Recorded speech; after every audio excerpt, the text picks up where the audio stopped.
The Ice Age is coming. While everyone is struggling to survive, our MC is making the frozen frontiers his very own kingdom with his mysterious powers.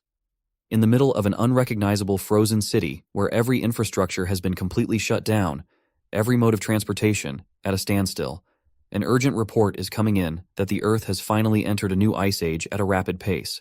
The brave correspondent braced the cold as hard as he could, his microphone freezing over with every passing second, as he informed everyone that global temperatures would continue to drop even more with no signs of stopping. But he urges the public not to give up hope. Balling his fist, he projected confidence that the government had not forgotten about its citizens in these tough times. That as long as they stand together, the people of this strong nation will overcome this daunting crisis. Just as he was about to spiel more unity propaganda to quell the masses, a whole-ass frozen airplane made a crash landing in the middle of the city, plowing through the reporter and his whole crew. A man watched this final shot of the last news broadcast covered by the remaining TV station in the country. He watched it on a miserably frozen screen. After that plane crash landed on top of the remaining news network team, the TV finally cut into static. No more overcast news coverage of what's happening outside. The room of our protagonist, Hanfong, painted a picture of someone who tried to fight, but finally gave up. He did not even bother cleaning up the mess of what little supplies he had left. The area around his entrance is filled with boxes of useless stuff and dwindling provisions. Outside, someone had been knocking quite hard and calling his name in a panic. Finally hearing the incessant calling of his name, Hanfong stood up from his filthy, frozen apartment, took a steel bat modified with some nails, traces of blood still visible on its surface, and walked towards the door. Hanfong was gaunt. He had the combination of the thickest possible winter wear, but it was not enough to stave off the cold. He slowly and carefully peeked at the peephole to see who was on the other side of the door. Who he saw shocked him. It also excited him a little bit. It was a woman he was very familiar with before the Ice Age even kicked in. She also had her thickest winter wear on, but standing outside, exposed to the elements, made her face red and her body shiver uncontrollably. Hanfong opened the door with a slight flush on his face. The woman's name is Hyiona, and he has no idea what she is doing outside of his door. Still holding the bat, he urged her to come inside where it was warmer and safer. These days, the outside world has turned into a dangerous, lawless land. Hyiona swung the door open wider to enter Hanfeng's relatively safer room. The next thing you know, she was already grabbing him by the collar and pushing her lips onto his. Her little bonnet even fell with how fast she moved. Hanfong was surprised, but he did not pull back, and his cheeks got even redder. This deep and passionate kiss went on for way too long, if you ask me. But let our boy get some of that sloppy kiss action in the middle of an abandoned hallway outside his home. When they separated, both Hanfong and Hyiona were breathing heavily, their tongues still out, spit still dribbling. The world is ending, and this is what they're doing? Totally understandable. Realizing what just happened, Hanfong pulled back and asked what had gotten into this woman that she would just grab him and kiss him the second he opened the door. Still trying to catch her breath, she confessed that she had a realization that Hanfong was the man that she truly loved all this time. Tears were starting to form in the corner of her expressive eyes while telling him that he was the one she was supposed to be with all along. It takes a crisis to see someone's true colors, to see who really cares for you. Who will be there for you no matter how hard things get. Speaking of hard, Hyiona wanted to prove that what she was saying was the truth by taking Hanfong's hands and putting them against her chest to feel how fast her heart was beating. She promised that she would be willing to do anything just so they could be together now. Hearing the word anything wiped out any semblance of rationality in our boy's brain. All the red flags turned green. To finally seal the deal, Hyiona started pressing her thighs against Hanfong's flagpole while grinding and pulling him closer. He did not stand a chance at all. The world might be encased in ice and supplies might be low, but he was heating up like never before, and something was rising in the lower regions. Hanfong looked at Hyiona directly in her eyes as she caressed his cheeks tenderly. He confessed that those words she just said meant the world to him. However, the doorframe is not the right place for them to continue this. Hyiona gently shushed him so he would not say another word. All she wants right now is for Hanfong to close his eyes and feel the moment. Against his logical mind, Hanfong did what she asked. Now that his eyes were closed, he asked what was supposed to happen next. Well, that's when another guy comes in, gripping the door ominously. This mystery guy swung the frozen door wide open, locked onto Hanfong's head, and smashed a blunt weapon with killing intent. Poor Hanfong did not see it coming. His skull was crushed while his eyes were closed. It was a bloody and brutal mess. A cruel sneak attack splattered blood all over the apartment entrance. Hyiona and the mystery man entered the apartment. She shivered and stuttered, seemingly shocked that her partner in crime would actually kill Hanfong. The man scoffed and told her to stop playing innocent, for she knew that this was the only way this encounter could go. The world went to hell a long, time ago. One less mouth to feed is not going to change anything. Enough about dwelling on the brutal attack. It's time to see what this Hanfong chump has been hoarding. If they play their cards right, they might even get enough supplies to survive until rescue comes. The messed up part was that Hanfong did not die immediately. He lay down on the freezing cold ground, trembling in agony while all the blood that spilled from his head wound froze as soon as it got out. He was not really clear as to what happened, but he could not move. Maybe it has come. Perhaps he was finally dying. He can finally know what it feels like to lose his life. The last thing he saw was the mystery man and that evil witch, Hyiona, flirting a few meters away from his limp body. He's been touching her in places he could only dream of as he promises to reward her for her best actress performance that made the whole operation possible. As Hanfeng's eyes closed for good, the hatred he felt for that cold-hearted felt unbearably heavy. He swore that if there was a next life, he would never let himself be a lovesick puppy again. In the empty darkness that he was plunged into, Hanfeng started seeing little droplets of light. It started from a little speck that started growing into something bigger and more substantial. As it got even brighter, Hanfeng started questioning what the hell was happening. He subconsciously extended his arm. His skin was translucent, like it was an entirely different entity. The warm light attracted him after suffering through the endless cold of the real world. May this be the path to heaven, but the golden light suddenly changed its color to red. Now, what kind of heaven has this crimson color? After being baited by the golden light and trying to reach out for it, Hanfeng, or at least an abstract construct of his body, felt his limbs getting shredded like he was being put through a meat grinder. Nothing goes well for this man. It did not take too long for the crimson light to cover his entire body as he let out a miserable scream of agony. His translucent frame disintegrates piece by piece. The dark nothingness was filled with his scattered essence, and Hanfeng was gone. Still feeling the pain of getting ground and deconstructed atom by atom, he woke up in a cold sweat, screaming for his life. The pain was way too real. He was seduced into closing his eyes, bonked in the head for being too horny, died a depressing death, woke up in an empty void, got tricked into being torn from an atomic level, and now he doesn't know where he is. He looked around, and the sun shone bright through his balcony. His soft and comfortable bed was nice and clean. The air felt fresh as it lifted his curtains up. Hanfeng was far from the cruel world he had gotten used to. It took him 30 minutes to absorb the wild things that had happened to him over the past few hours. He spent those 30 minutes reveling in the perfect view of the residential area overlooking his apartment. Hanfeng could not get over the fact that the sun was shining again. He missed its warmth and its light. He thought that he would never feel this type of comfort and warmth ever again. He just checked the date, and it seems to be that it's the morning of June 28th. As far as he could remember, the Ice Age apocalypse will start on July 15th. He was supposed to die after being ambushed, but he was somehow brought back in time half a month before the end of civilization. In other words, he has been reborn and given the ultimate second chance. Aside from the memories he retained from the previous timeline, there is something different this time. Something strange was happening inside his body, and it might have manifested in his hands. Ever since he woke up, there's been a red glow wrapped around his right hand the whole time. He tried wiping it off, waving it away, but nothing made it disappear. It doesn't hurt. It just feels warm. It did not seem to do anything else aside from the light, and he thought that he was just imagining things at first. Hanfeng must have stayed so long pondering what was happening on his balcony that he started sneezing. As he wiped his nose of the mess, he noticed that the red glow in his right hand had mysteriously turned to a green one. Then something happened that made him panic. The hand that was wrapped around by the green glow started getting bigger, growing in length as if his bones, flesh, and skin were stretching out. Anyone will freak out if they see their hands doing that.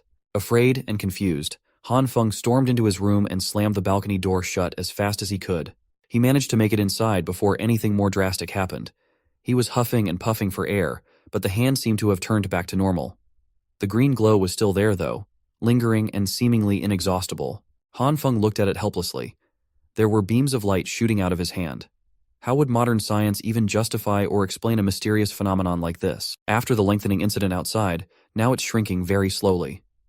The green light seems to be an erratic thing. It shrinks and grows unpredictably, not like the stationary red one at all. But that's still a mystery, too. Sitting down on his couch, Hanfeng suddenly felt a pang of unbearable exhaustion. He hasn't done much aside from running back inside, but he feels drained. This might be connected to the green light. Frustrated, he started swinging his arms all over the place, trying to get a semblance of a clue as to what this really was. Then it hit him. Isn't this just like those Manhwa stories that he loves to read? He immediately sprinted to the kitchen and grabbed his sharpest knife. In those manhwas that he loves, the protagonist always starts their stories by being reborn. Just like them, maybe he will gain cheat-like powers. He wanted to test this out by grabbing the coolest thing he could imagine and posing with it. After a few minutes of waiting for something to happen, anything to change, Hanfong just scratched his head in shame as the sharp knife did not react with the light in his hand at all. He was so busy trying to find out if he had some fantastic, cheat-like powers that he neglected his exhaustion and the rumbling of his stomach. He's just starving at this point.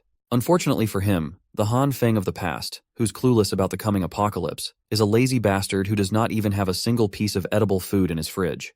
This was getting bad. He had never felt so hungry before. If he does not eat something soon, he will most probably pass out at any second now. He turned his attention towards the living room, where a clear jar of soybean snacks was just sitting quietly. These roasted soybeans were just some leftover snacks he got before the apocalypse. It's not exactly a complete and filling meal, but it will have to do for now. It should tide the hunger before he hits up the supermarket later. He grabbed one of the roasted soybeans, unconsciously using his right hand, momentarily forgetting that it had the mysterious green light wrapped around it. Hanfong was too hungry to think of anything else. So, he tossed the soybean right into his mouth, hoping to get some type of food into his system.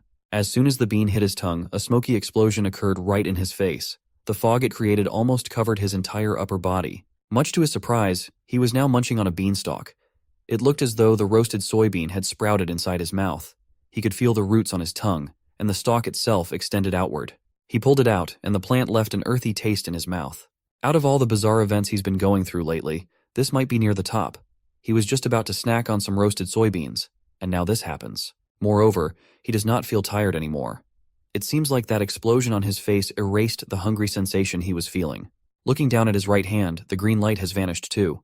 Maybe all of this has something to do with what happened to the soybean. He plucked one of the pods in the stalk and examined it carefully. Opening the luscious green pod, he confirmed that it was just an ordinary fresh bean sprout. Maybe this is the power that he was daydreaming about. No matter what, this is undoubtedly an incredible discovery that should be studied more. Still, he can't really research anything while worrying about dying of hunger at any moment. Right now, he has a bigger fish to fry in the form of stocking up on supplies before the end of the world, as everyone knows. For the first time in a long time, Hanfong could walk out of his apartment to feel the sun on his skin and hear the birds sing. He could walk amongst the bustling crowd of people in the commercial district, minding their own business instead of holing up in their homes, fearing the cold. Hanfong was in deep thought as he walked to his destination. Let's get this straight. First, the red glow around his hand has turned to green. The green light shrinks and grows his limbs, making his heart beat faster and super tired. When he touched the soybean snacks, it sprouted into a whole stalk. Looking at his right hand with more questions than answers, he wonders just what kind of power has been bestowed upon him by who knows who. He continued his contemplative walks casually until he heard a familiar, sweet voice calling his name that would have melted him before, but would make his blood boil now. Hanfong did not realize it right away, and turned around to see who was calling him by name. It was that evil witch that got him brutally killed, Hyiona. She flashed her wide smile. Her makeup was on point, hiding her rotten personality. She asked if Hanfeng was out shopping too. She even employed her expert witch tricks, appearing as pretty as humanly possible while commenting about how it's like fate that they ran into each other in this place. Hanfeng hasn't really had the chance to digest everything that has happened yet. But seeing Hyiona out in the wild is starting to bring back the bitterness he held onto until his final breath. Hyiona used to be the goddess of his dreams for 3 long years. He was a simp that did everything in his power to make her happy. He did all that, knowing full well that he was nothing but just another fallback guy in the friend zone.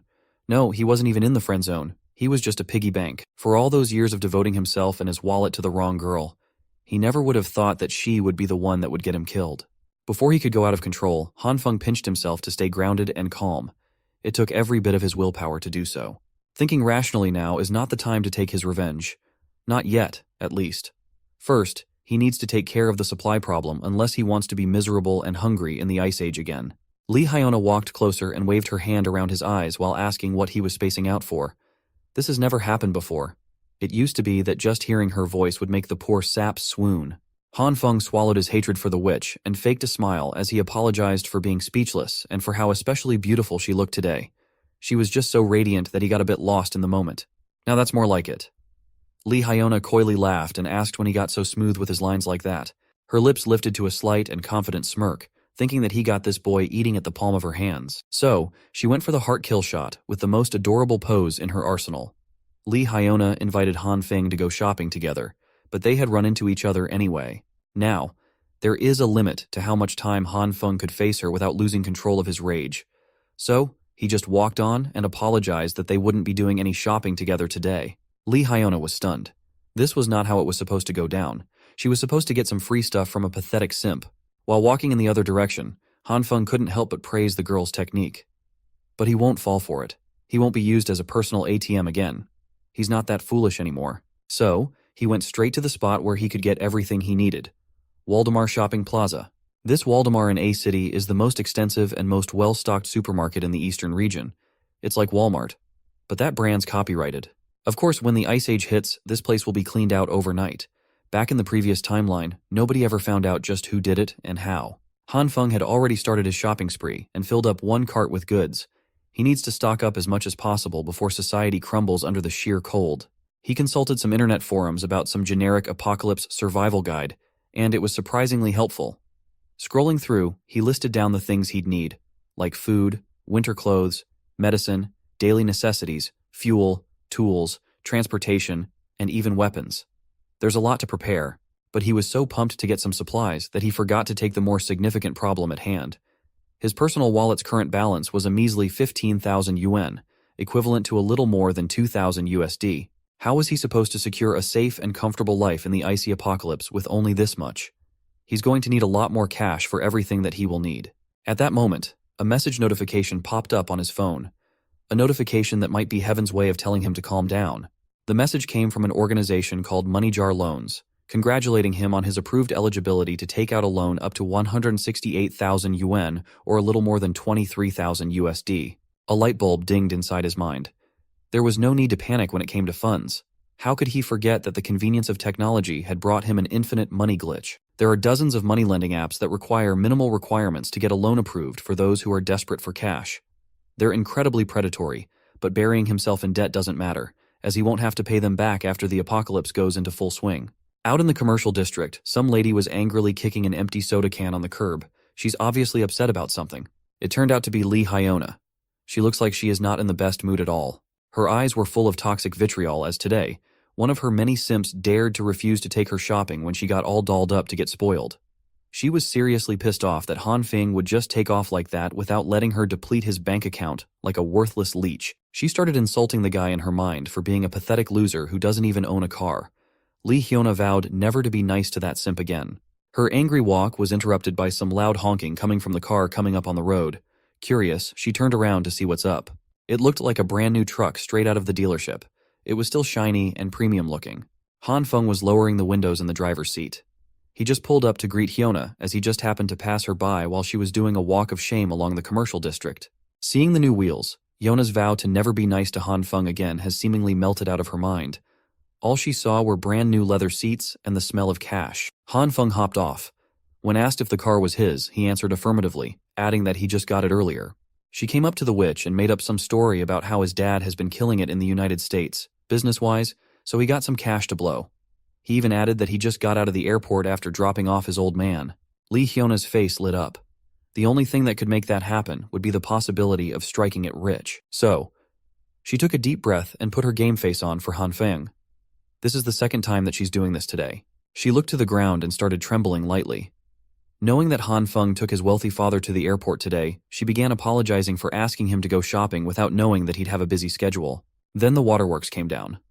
She started summoning those tears at the perfect time while meekly telling Hanfong that he was so cold to her earlier. She thought he was ditching a good friend.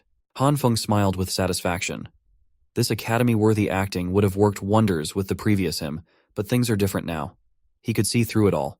This silly girl was a pro. He did not hesitate to hold her by the waist, pulling her closer. His other hand took hold of her chin, and they looked each other in the eye. Hyiona was taken aback by the fact that one of her simps was so confidently forward. Hanfong put on an acting masterclass himself, promising to never ditch her as she's way too important for him to do such a cruel thing.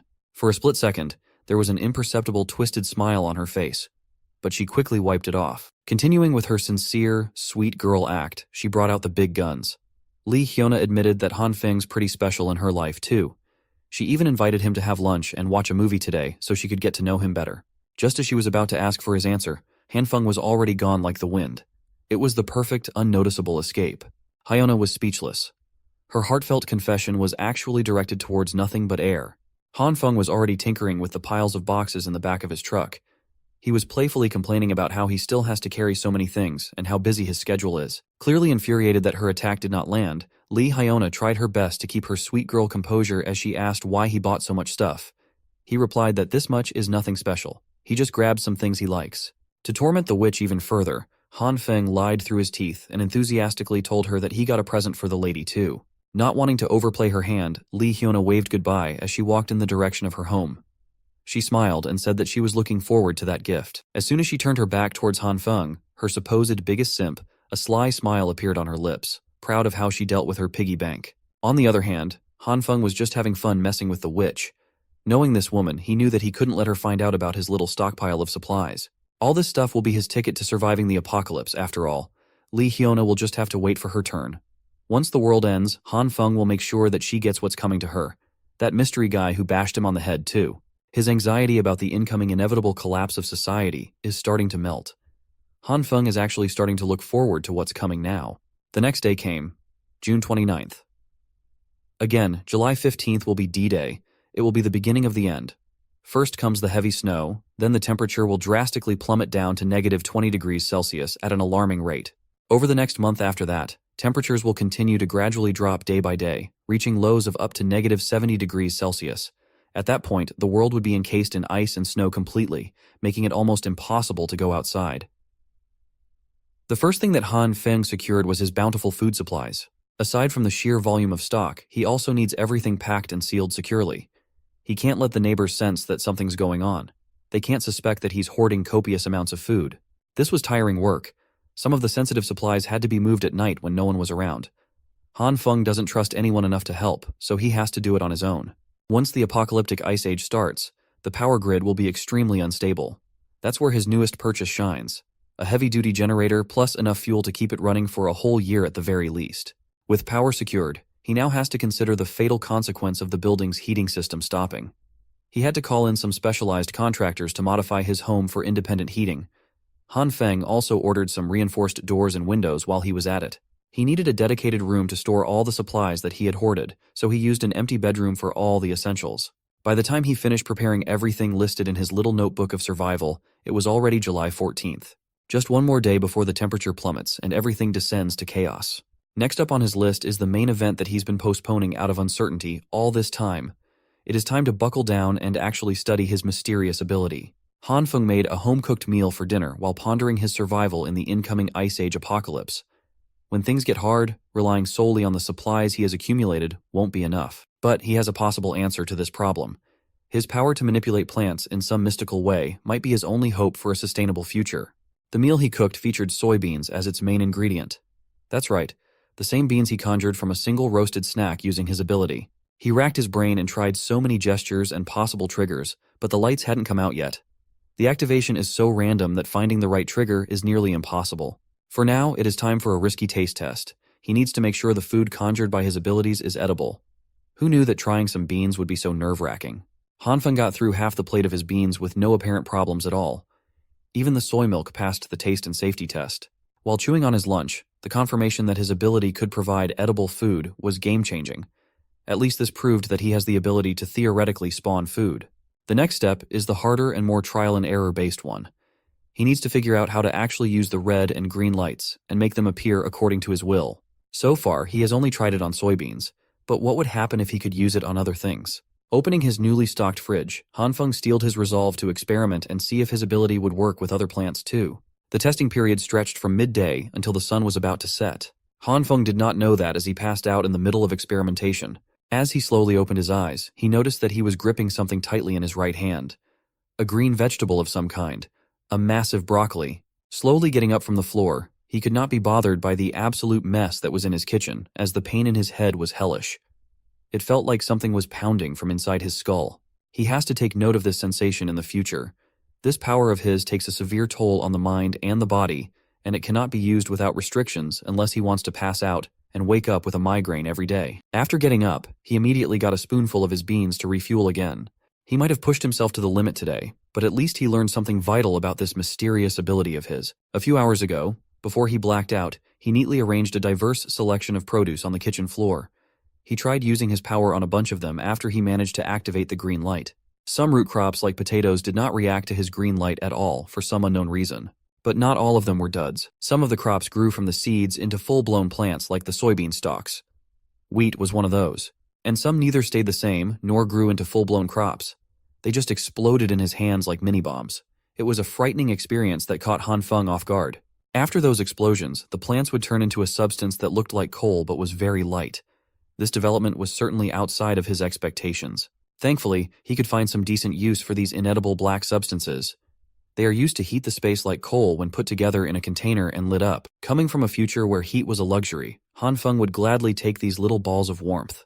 No more worrying about staying warm in the future. After a bunch of explosions, he tried many more times and failed most of them. He just kept chucking those black balls into the bucket one by one. When he got into some seeds he bought, he chose to take a more meditative stance while forcing himself to focus on controlling his breathing. After a few minutes of intense concentration that left him sweating bullets, he finally got the most significant success in this experiment. A gigantic broccoli shockingly appeared in his grasp. Before his eyes gave out and his consciousness went lights off, he remarked that the success rate of this method was still way too random. Then his body hit the floor.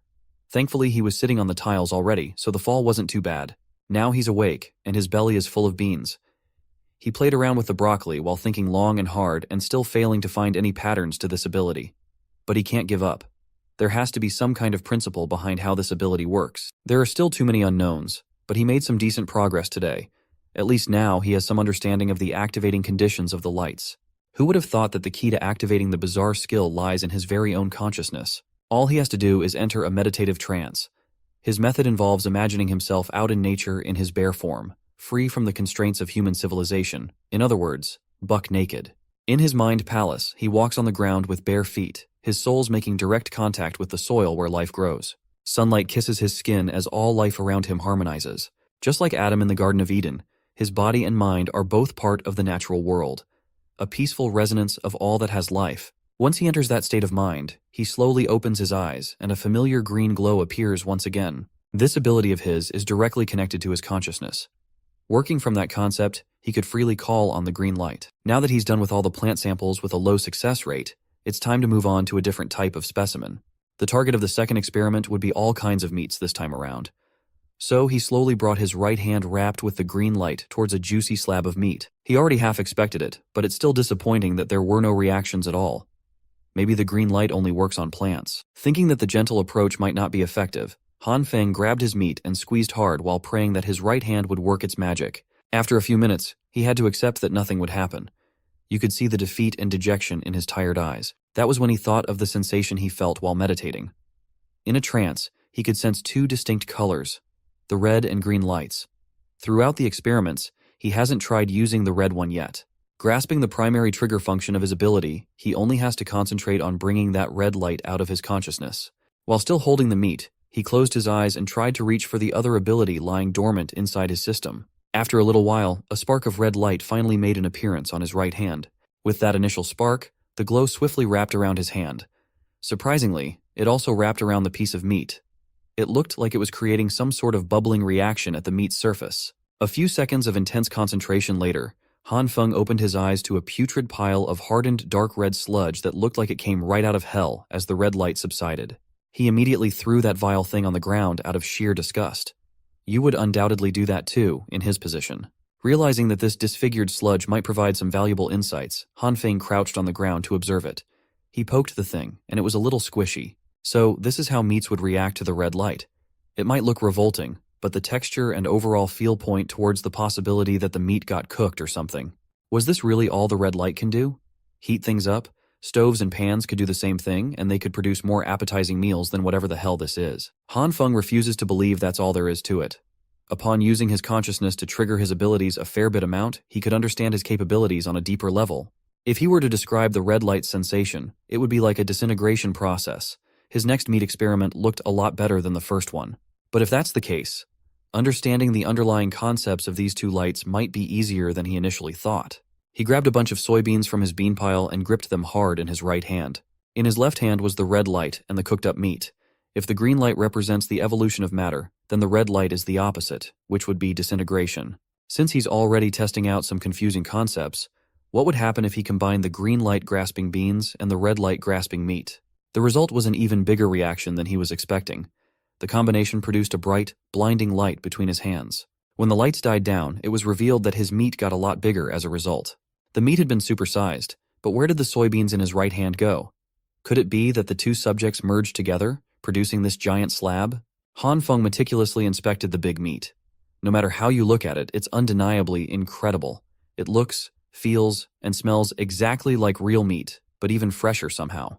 Gaining some confidence that he's getting a lot better at this superpower thing, he decided to go for some more experiments. After a few hours, he was back to square one once again. His kitchen floor was filled with charred remains of meat and crops.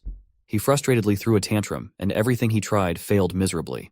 Getting all that exasperation out of his system, Hanfong sat up and took a deep breath. He'll just pause the experiments for now. He can always just take his time to figure out its deeper intricacies later. Anyway, today was still a productive one, even though he ended it on a bitter and charred note. Hanfong can already see the future if he can just successfully master this mysterious power. There's no doubt about it. With infinite resources, he would be the man standing at the pinnacle of this post-apocalyptic world. It's his dream, so he could put some sweet muscles in his image. Speaking of power, he might have forgotten one of the most important aspects of survival. Food alone is not going to cut it in the coming days.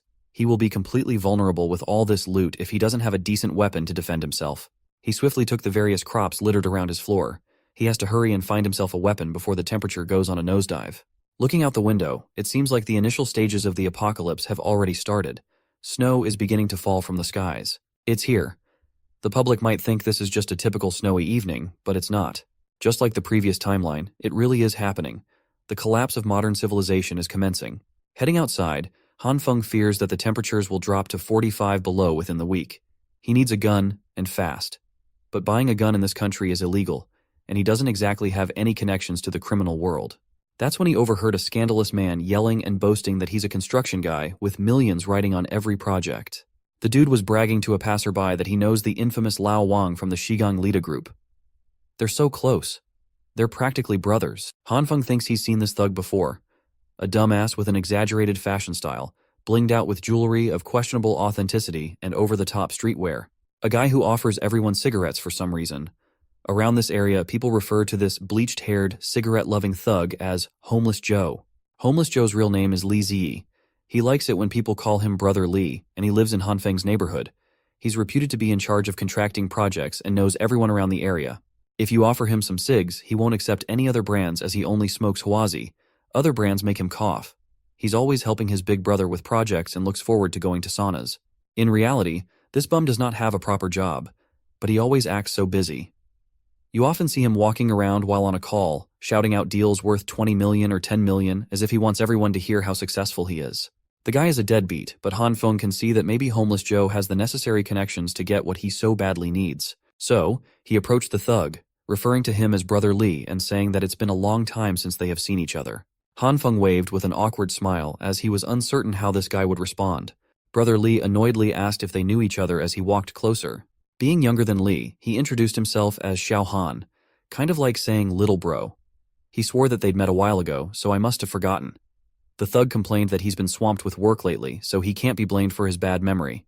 But he was pretty receptive to talk. Hanfong was being overly cautious as he was about to ask for something very illegal. He surveyed the area, looking from left to right to make sure that no one could hear what he was about to say. Then, he came up to Brother Li and directly asked for the weapon that he needed to defend himself in the coming days. Li jumped in fright and asked what he would need a gun for. That's not a good sign. Feeling like a guilty criminal, Hanfeng still had to push through this as he couldn't think of anyone else who could help him with his problem. Li started speaking seriously, wanting to clear something up before they got any further. He insisted that his organization does not engage in any illegal activities and that guns are serious business. He hinted that he had the connections for it, but he was not one to mix ordinary people up with something dangerous. Hanfeng pushed the thug's questionable Louis Vuitton bag out of his face and insisted that Brother Li got it all twisted. He was just inquiring about some firearms for self-defense, as he has been involved in some nasty personal grudge.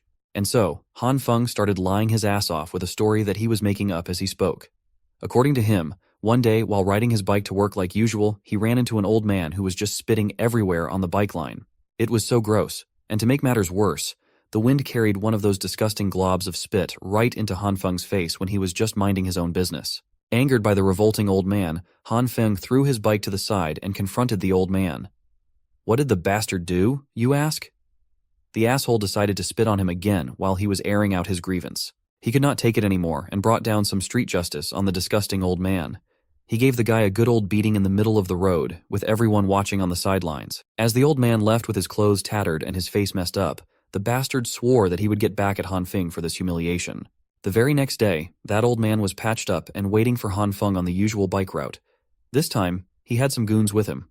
They beat Hanfong up quite badly and threatened to do it again if they ever saw him anywhere. His clothes were a mess, his face was bruised, and his body was wounded. He has never been so humiliated in his life. That is why he wants a weapon for self-defense. That's the long and short version of it. That's the story he could come up with on the spot. And it looks like it was a very effective one. Brother Lee was fuming in anger as he imagined the nasty old jerk spitting on the road and hitting Hanfong. Such uncivilized behavior should not be tolerated. That's not really the point of Hanfeng's story, but at least he's getting somewhere. Brother Lee tapped his shoulders and assured him that this vendetta would be taken care of. He assured Hanfong that he's got our boy covered. He will just make a call to his big brother right now and they'll fetch that gun. Hanfong was starting to doubt if he made the right decision in approaching this guy. With all that tough talk, Brother Lee invited him to go to the station and hop on the bus with him. His excuse was that his Panamera was being serviced in the shop, so he couldn't drive to the headquarters. Hanfong assured him that transportation wouldn't be a problem. He has his car parked right to the side, after all. The brand new vehicle immediately caught the eye of this hype beast bum. On the drive over to his big brother, Lee could not stop going on and on about how Hanfong is living the good life and asked how much this new ride costs. It was about 700,000 of borrowed money. As he casually gave directions to turn left at the next intersection to reach the alleged office, Brother Lee kept on snapping pics of himself sitting in the new leather seats. His social media handle was Handsome Spicy Guy, and tonight's post was a picture of his dumbass face with a caption complaining about how his SUV's seat is still too hard to sit in on account of it being new. They pulled up to one of the seedier parts of the city. Some tough-looking guys were camped outside, complaining about the messed-up weather. You can't blame them, though. It went straight from summer to hardcore winter overnight. Seeing some crisp-looking wheels pull up, everyone turned to whoever was about to exit that car. Seeing that it was Lee Z, they flocked towards him to ask what was up. Brother Lee just told them that he had some stuff to handle with Boss Liu. The other thugs assumed that the new Tiger SUV belonged to Lee and started hassling him about the price tag. Lee did not deny it at all. He even proudly boasted that he had spent 700 grand for the car. Hanfong was not upset though. Bragging that you own the car so confidently while the actual owner is standing nearby is kind of a goated, shameless move. As soon as they entered the establishment, the one known as Boss Liu, a hardcore gangster-looking man, came out upset that Big Mouth Lee would disturb him so late in the evening. Brother Lee visibly turned a lot more reserved in front of the boss, even offering his cigs politely. The big guy does not have time for any of that filler nonsense, though. He's a busy man. Brother Lee introduced their little brother, Hanfong, as a buyer of something special. A gun. Boss Liu wanted to confirm if he heard that correctly. As soon as the big boss looked him over, Hanfong froze up in fear. He wasn't sure what would happen if he made the wrong move or said the wrong thing. Boss Liu just stared at him silently, cigarette in mouth, seemingly scrutinizing him from head to toe. Then the big guy cracked a smile. He was quite disappointed that Hanfong only needed a lousy gun when he was expecting something more interesting. He gestured towards one of his henchmen, Chengzi. The henchman already knew what to do and rummaged through his jacket pocket. He tossed a pistol on the table and Boss Liu quoted a price. 6,000 for the handgun, easy to conceal and reliable. Hanfong humbly rejected it as he was thinking more along the lines of something a little longer and bigger. He was not looking for some low-caliber pea shooter. He wanted something that requires a scope to fire. Boss Liu's expression turned grave as he stared at Hanfong intently. Our boy might have crossed the line unknowingly. He immediately shut up as if he just swallowed his tongue. The big guy started yelling about how unrealistic it is to demand a freaking sniper rifle like it was nothing. He's running a discreet business here. This is not some goddamn shopping mall where you get to pick and choose what kind of illegal product you get. Boss Liu's final offer is the pistol on the table. Take it or leave it. Brother Lee had to run some interference to try to calm the boss down. His idea of convincing the big guy to listen was to invent a backstory for Hanfong on his own. A made-up story that allegedly happened 5 years ago involving Hanfeng's non-existent wife. Lee is quite a mouthy but talented storyteller. Under the relentless downfall of snow, the boss listened to his lies all the way to the end. The story must have been phenomenal, as Boss Liu was so angered that he almost snapped the table in half. He kept repeating how disgusting those who had wronged Hanfong were. Apparently Hanfong had 3 kids with a non-existent wife, but it turned out that none of them were his. Hanfong just stood there and went with all the lies. Even for someone nicknamed Homeless Joe, this ridiculous story was too over the top, but it worked. Boss Liu gave his personal guarantee that Hanfong would get his sniper rifle as soon as possible. He promised that he would personally make it happen, but it might take a few days. Once again, the henchman Xiangzi will be arranging everything. Boss Liu wanted something semi-automatic with loads of ammo too, so Hanfong could have what he needed. It's unexpected, but Brother Li definitely came in clutch. The big guy also handed Hanfong the handgun. He wanted to give it for free. A gift from one man to another. Hanfeng was speechless. The made-up story was so good that the boss had formed some kind of one-sided bond with him. Now that it was taken care of, the big guy got back on his phone to take care of his other, more pressing businesses. Before leaving, Hanfeng wanted to return the favor a little bit. He stated that a buddy of his who works for the government had told him that due to the abnormal weather, purchase limits for supplies will be implemented soon, so it's best to stock up before that happens. Seeing the serious look in the young man's eyes, as if he actually knew what he was talking about, Boss Liu could not help but take the tip seriously too. He nodded in understanding and remarked that he got it. And so, Brother Li and Hanfeng exited the center of the city's underbelly with one firearm secured. On the way back, Li could not stop bragging about how he handled business like a boss, and it went beautifully. Now that his big brother, the big boss, is in a good mood, they could even ask that guy for a cannon, and he'd say yes. Hanfeng wanted to thank the thug by buying him some cigarettes. Brother Li tried to be humble and insisted that he did what he did just to help him, but he would gladly take about 7 to 8 cartons of his beloved Huazi cigs. He even promised to take Hanfeng to a sauna once he got paid for his so-called project. Our boy was already thinking about his next logical move. Supplies are secured and the weapon is obtained. He should be set for the early days of the apocalypse, at the very least. He can focus on studying his abilities. Fully solving the food problem would make his long-term survival chances skyrocket. He was so absorbed in his own world while walking that he didn't notice an icy part on the ground and slipped. Hanfeng was so concerned with survival that he failed to follow one of the ironclad rules in the upcoming ice age. Do not get injured. He fell quite badly. His leg must have absorbed the impact of the slip and had been damaged severely. Brother Li didn't know what to do as he ran towards his new pal's side. This is bad. From the sharp pain he was feeling and the awkward landing, there was a very real possibility that his leg was broken. He shakily took his car keys out, handed them over to Brother Li, and requested to be taken to the nearest hospital as soon as possible. Li just scratched the back of his head and admitted that he actually doesn't have a driver's license, insisting that he can't drive without one. But it's safe to say that this bum just can't drive, period. At least he didn't leave Hanfeng on the floor to writhe in the pain of a broken leg.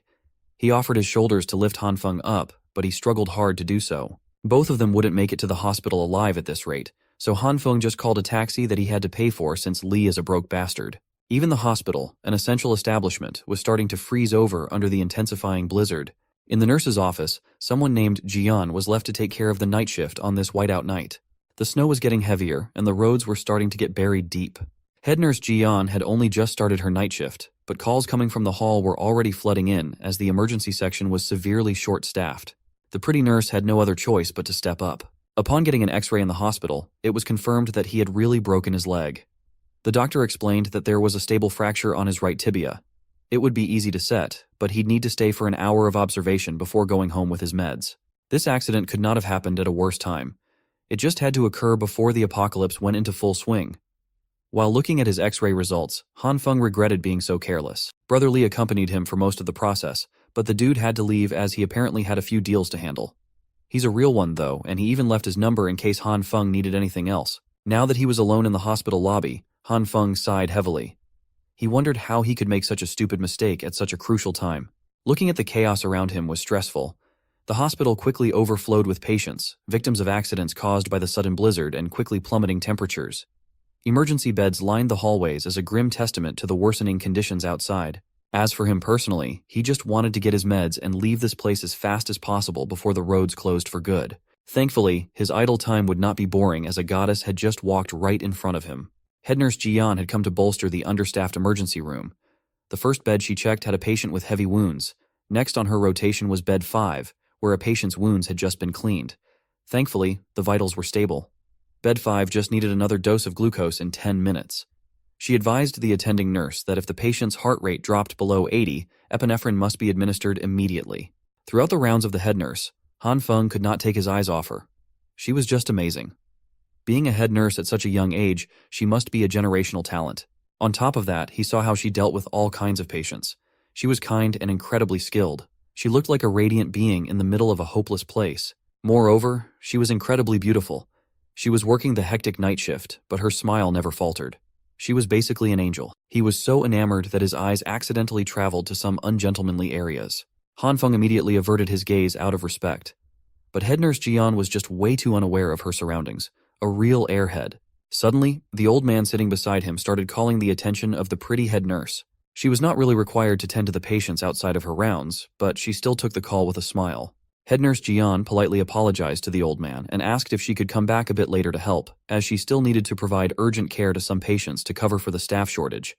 The old man complained that his back hurt too much. He explained that the back pain had been worsening lately and wanted the head nurse to take a look to see what was causing it. In reality, this bastard was just a dirty perv trying to film below her skirt. Not noticing what was really happening, Jian just smiled and apologized once again, saying that for such back problems, they might need to schedule an x-ray just to be sure.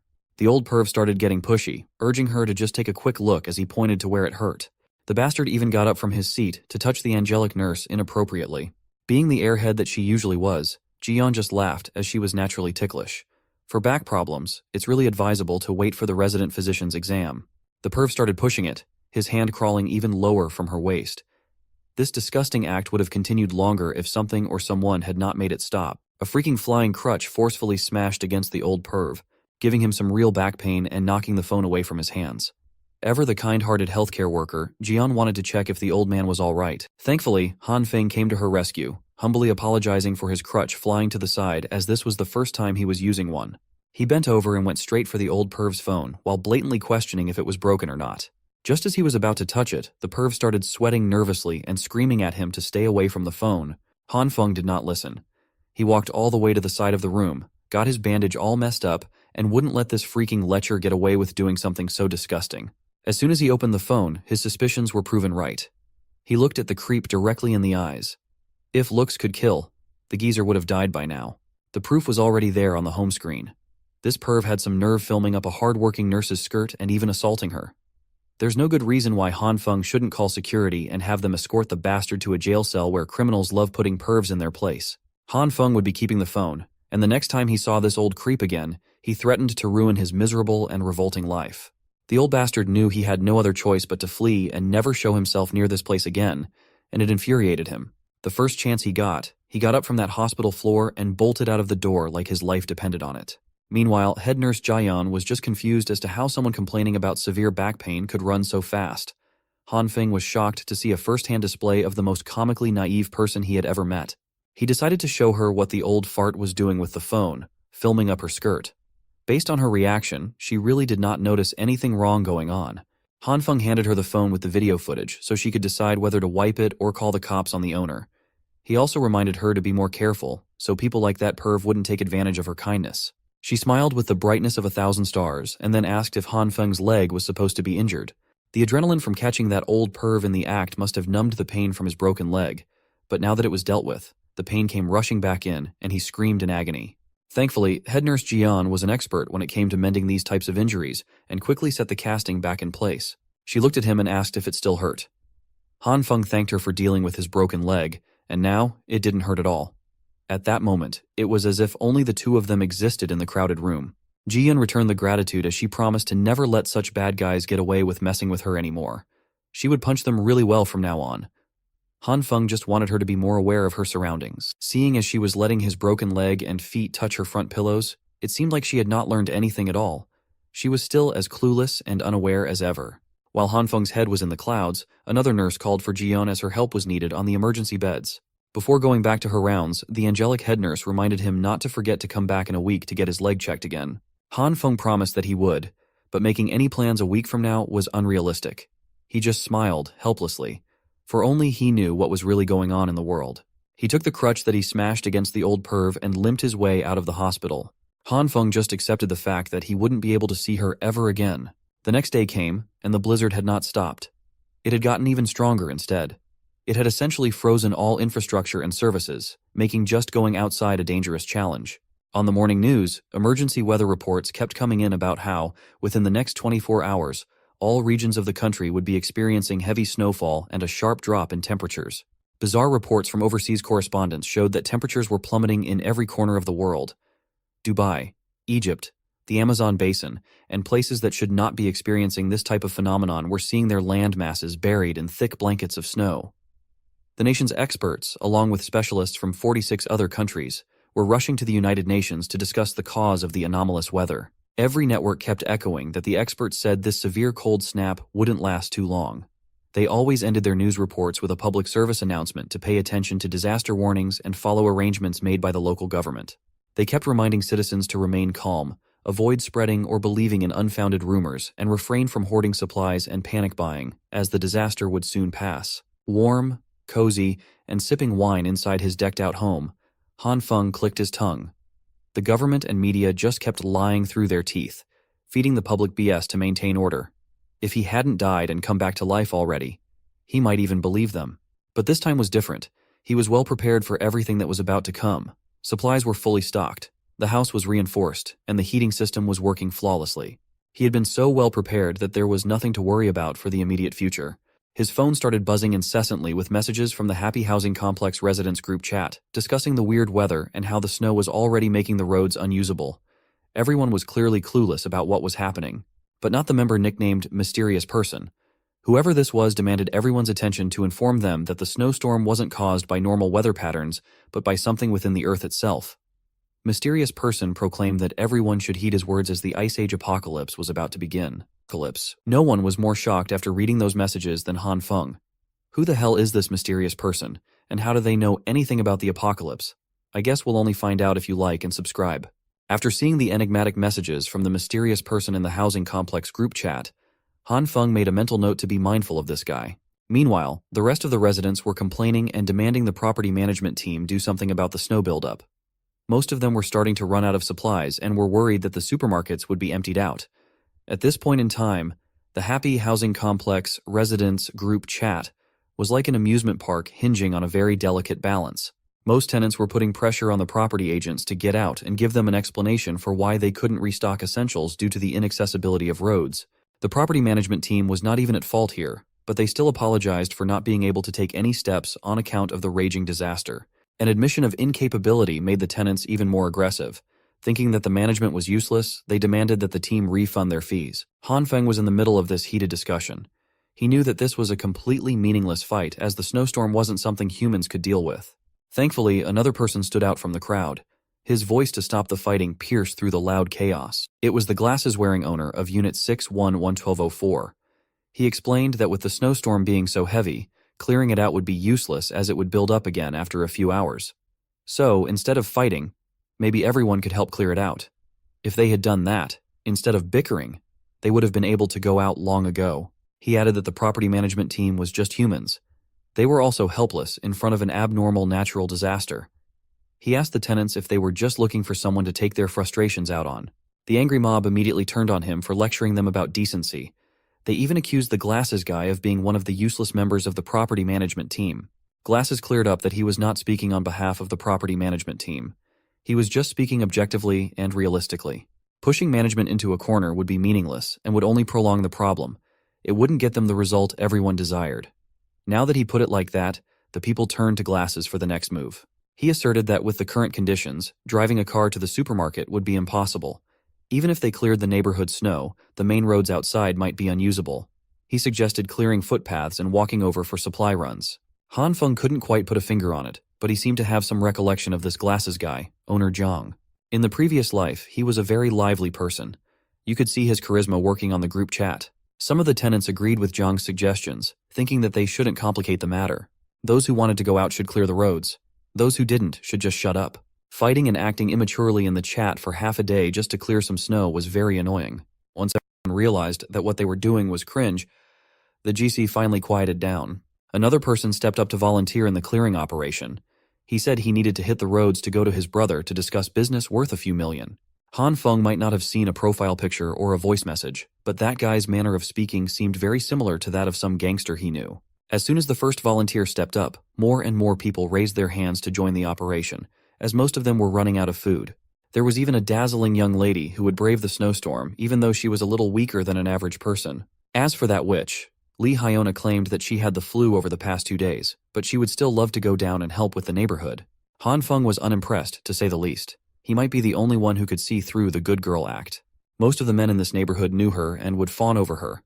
Some white knight immediately butted in and insisted on volunteering for her sake. When a decent amount of her fans stepped up to the plate, she thanked them for going through the trouble of cleaning up a footpath. Tired of this BS, Hanfong got out of that group chat with annoyance. But he had to admit that when it came to putting on an act, Hyiona was really an expert. With just a few taps of a button, she could manipulate multiple men to do her bidding. As for Hanfong, Hyiona was using a little more personal touch. She had been bugging him to chat. Ultimately, she just wanted him to get her some food from the supermarket if he was going. She really was a master of her craft. Her innocent request was accompanied by a cute photo in her bed. She even had her feet in the frame for all the freaks out there. Hanfong was actually very impressed with the commitment.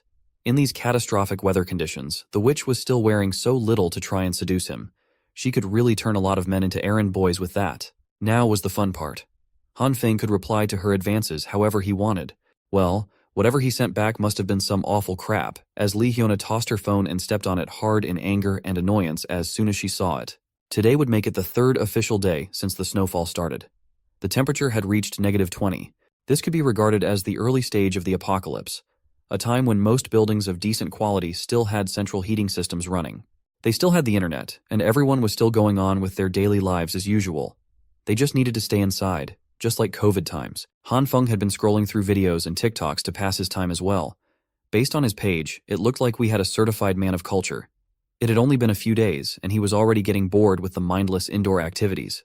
It looked like his most significant problem in this apocalypse would be learning how to endure loneliness.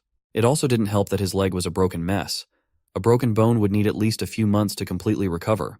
Just like us, Hanfeng's boredom always led back to watching videos on the internet. He came across a gruesome broadcast in the scientific column about a man who got into a brutal accident. After doctors sewed up the man who jumped from the 15th floor, they discovered that his damaged internal organs and bones started regenerating. This clickbait news story gave Hanfong an idea. It's one that he really should have come up with a lot earlier. Why had he not thought of using his newfound powers on himself? He activated the green light in his right hand and carefully touched his broken leg with it. After a few seconds of nothing happening, the green light started dissipating. Hanfong refused to believe that it was a bust, so he tried again. He activated the green light harder than he did before, but just like earlier, the light eventually died down with no change in his leg. It looked like he was just overthinking things. He really thought that the green light would be able to help his injury recover faster, but it seemed like the only thing it brought was irresistible sleepiness. Hanfong eventually succumbed to the heaviness of his eyes and took a nap on the couch. He woke up to some freaky-ass ceremony that involved goats and Native American headdresses. Under the transcendent light of the night skies, Hanfong rode on the back of giant goats with a bloody whip in his hands. Goat heads flew alongside him. In this freaky ceremony, Hanfong is riding at the forefront of a goat herd on top of a bloody red grassland. There are totem poles scattered along the land, and he is having fun whipping his whip all around the place. Well, that fun only lasts for a minute before he is tossed off the goat's back and into the herd. He eventually lands on the blood-red grassland, and he lands badly. His foot is at an awkward angle and a crack can be heard. It makes him shiver in pain. To come from the absolute freedom of riding goats in the grassland to being immobile on the ground is quite jarring. To make matters worse, one of the goats starts licking his broken leg. Disgusted, Hanfong tries his hardest to shoo the goat away from him and his unfortunate injury. He pushes the goat over and over again until the animal finally snaps. It extends its tongue like a frog, wrapping that slimy piece around his affected leg. Then the goat raises its head, and Hanfeng's whole body comes along helplessly. While feeling the slimy saliva running down his leg, he also starts feeling the warmth of the green light wrapping around his injury. Hanfong eventually wakes up from that bizarre nightmare that involves a lot of goats. He is sweating and screaming. The dream is just too immersive. While he labors to catch his breath, he wonders just what caused that hideously messy dream. Well, the answer presents itself quite loudly. His broken right leg still has some leftover green light aura surrounding it. Furthermore, Hanfong senses a certain lightness in his limbs. He promptly takes off the bandage wrapping around his injury and tosses it to the side. Hanfong excitedly steps on the floor and carefully puts more weight on his right leg. He is pleased and surprised to confirm that the injury does not hurt anymore. He is fully healed for some reason. This should mean that the green light could also help with self-recovery, right? But could the healing process only take place while he's sleeping? There is only one way to find out, and that's by trying it out again in a localized body part. He shakily takes the sharpest kitchen knife he has and slowly puts it up against his other hand. Stealing his resolve, Hanfong cannot even watch while the blade's edge touches his flesh. He only needs a little prick, but the wound he makes on his fingertip flows quite freely with blood. Not wasting another second with a bleeding wound, Hanfong calls upon the green light to do its thing. Upon seeing the healing process up close and personal, Hanfong smiles to himself. He understands now. He has a real survival game-changer in his hands. Outside the building, those who volunteered to clear up a footpath diligently worked together for the good of the community. Glasses guy. Thanks everyone for participating in this difficult manual work. This Mr. Perfect even singles out the oldest of the bunch, Uncle Liu, and politely apologizes for all the trouble. Jiang Shuiyu really knows what to say in any situation. Uncle Liu Guangyao just laughs and insists that he didn't do much as most of the actual work was done thanks to the Jin brothers. Those two, Jin Qinwen and Jin Qinwu, really went all out for the clearing operation. Some real hard workers. While they are busy finishing up the final touches, a young lady wearing a thick pink coat slips on the ice. The Jin brothers immediately rush toward the lady to check if she's okay, and remind her to be more careful. This pink girlie is known as Jin Jian. She's a real doer, unlike that witch Hyiona, who didn't even leave her room after playing sick. The Jin brothers still have a lot to do, so they just remind Jin Jian to call for them if she needs help. She assures them that she'll be fine. Well, the snow is getting heavier. Those who are planning to buy some supplies later will have to move quickly. Speaking of supplies, Uncle Liu is reminded of something that he noticed a few weeks ago. Uncle Liu stops himself from babbling, thinking that what he has to say wouldn't be anything significant, but Jiang Shuiyu curiously presses him on. The old man has been hearing that for the past few days or weeks, an owner in the neighborhood has been bringing back supplies on a small truck, like he's moving houses. Jiang Shuiyu thinks that this is a common sight, as there are always people moving into the neighborhood and houses undergoing renovations. But Uncle Liu got different vibes from this one. He saw gas tanks and a whole fireplace being shipped in. It's not normal for someone to move in or anything like that. It's just a hunch, but Uncle Liu thinks that the person was making preparations to get through a harsh winter. This conversation is interrupted by the Jin brothers, who have just finished clearing the main path. People should be able to go out now. Uncle Liu promptly thanked them for going all out. But unbeknownst to everyone, there's another tenant listening in from earlier. He heard talks about making preparations for the winter, and his morbid interest has been piqued. This weirdo is quickly neutralized by a snowball landing on the back of his head. Wu Kuan-yu is brought down a peg by this gorgeous woman, Liu Yan. The weirdo tries to argue that he's been doing everything alone since earlier, and she's just been watching from the side. But Liu Yan just dismisses him as an unruly child. Jiang Shuiyu breaks up the fight between the two and informs them that the main path has been cleared and is now good to go. This means that the volunteers can stop shoveling and get ready to head out to the supermarket for supplies instead.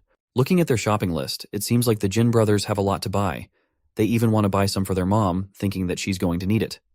These two are good sons. For someone who didn't want to share the story earlier, Uncle Liu seems way too curious about Jiang Shuiyu's thoughts on the matter of that tenant who brought in a ton of supplies. Truthfully speaking, Jiang Shuiyu doesn't feel too concerned about hearsay. He still believes what the government and the authorities say, that this is just a brief snowstorm that will stop very soon. They only need to endure for a bit. Then they can return to normal. So, he's not too worried about those mysterious deliveries. But even if they step back and assume that this snowstorm is here to stay, if someone in the neighborhood is hoarding a massive stockpile of resources, isn't that a good thing for everyone? Uncle Liu immediately understands what Jiang Shuiyu is implying. He praises the young one for being brainy. Under the ruthless snowfall with no signs of stopping, Jiang Shuiyu leads some of the tenants to the supermarket. He makes sure that everyone queues up properly. With the snow getting heavier, they need to try and get back within 3 hours. If they get past the 3-hour mark, who knows if they'll even have a road to walk back on. While those brave souls enter the unknown and endure the harsh environment, Hanfong is passed out in his warm and cozy living room, drooling on himself. He would have stayed holed up on this couch forever with all the soda and junk food to tide him over the dull day, if not for the annoying voice calling him to the door. Hanfong lazily opens his door. He wipes the sleep from his eyes and sees homeless Joe. I mean Brother Lee. Well, the smooth-talking gangster has come in clutch once again. Hidden inside a big bag is a semi-automatic rifle complete with a proper crosshair. It's precisely what Hanfong wanted. This was the promised gift from Boss Liu. Brother Lee had agreed to bring it because he had stocked up on supplies beforehand and could now afford not to run around the city like crazy looking for supplies like most of the other citizens. But even so, Hanfong was grateful to him for coming in this weather. Brother Lee also had some very interesting information that various rumors had already started to spread about. Last night, some unknown person had cleaned out the shelves of a supermarket in the Eastern District. And when the Boss Liu gang cleared their way out of the snow yesterday, they were met with nothing but emptiness in the supermarket. To Hanfeng, something like this seemed unbelievable, to completely clean out a huge supermarket in one night. Who could be capable of such a thing? However, there was no doubt in Brother Lee's words, and it had definitely happened. Hanfeng was now beginning to realize that something even stranger than in his previous life was happening around him. It looked like he wasn't the only one who had gained superpowers. For a second, his thoughts were interrupted by Brother Lee. He advised Hanfong to wear more warm clothes and be careful. After that, he said goodbye and left. Finally, our hero could be alone and think things over. He kept trying to think of a logical explanation for what had happened last night. How could someone clean out a supermarket in one night? The only explanation he could think of was the theory that it could have been done by someone with superpowers from novels and comic books. Someone capable of hiding unlimited amounts of supplies in his personal subspace. The only question was, could people with such abilities exist in this world? And the answer to that question was quite simple. Since he himself had superpowers, someone else could too. This was a disturbing discovery. Now Hanfong couldn't waste a moment. He needed to examine his superpowers more thoroughly, so that when he encountered other superpower holders, he would have his own strategy to counter them. He simply had to know his strengths and weaknesses, as well as the limit of his superpowers. To do so, he opened his diary, and began to study the already known facts about his powers. At this point, he already knew that his power could react with different foods, both plant and animal. With its help, he could quickly grow them, increase their volume, and also fry them, though with a terrible taste. But still. Unfortunately, there were limitations, which he learned about later. The likelihood of success of power application is not that great and differs for different products. For example, for soybeans, the chance of growing a plant is 10%. For meat, it's even less. Hanfong kept failing to understand why things worked the way they did. Suddenly, the soybean under the influence of the force exploded in his hand with an unpleasant green cloud. And instead of a normal plant, our hero had a rock in his hand. Just a stinky rock. This was starting to annoy him. The failure rate was too high. Hanfong had to learn how to use his power more effectively. And he was determined to start practicing hard. After all, nothing helps you learn any skill faster than practice. For this purpose, he spared no time and worked hard until late in the evening. Finally, he succeeded. In his hands, Hanfong had a fresh and alive soybean plant with pods. Such an achievement did not come easy to him. He was sweating profusely and was already quite a good heater for his apartment. But that was the price he had to pay to figure out a few rules to increase the success rate. He found out that green light energy is not constant. And for different products, it is worth applying this green light for different lengths of time, depending on the nutritional value of the product. If you do not guess the duration of application, you will end up with a failure and get a burnt, stinky stone. That is, you need to know exactly the ideal cooking interval for each product. This brings to mind Hanfong. Something familiar. One popular music and dance online game that came out a decade ago, where you had to press the right buttons in rhythm at the right interval. It was also conceivable that the value of energy could be compared to the directions, up, down, right, and left. And the value of the energy input to the object had to be correct every second. And eventually a critical point had to be caught, and the process had to be stopped.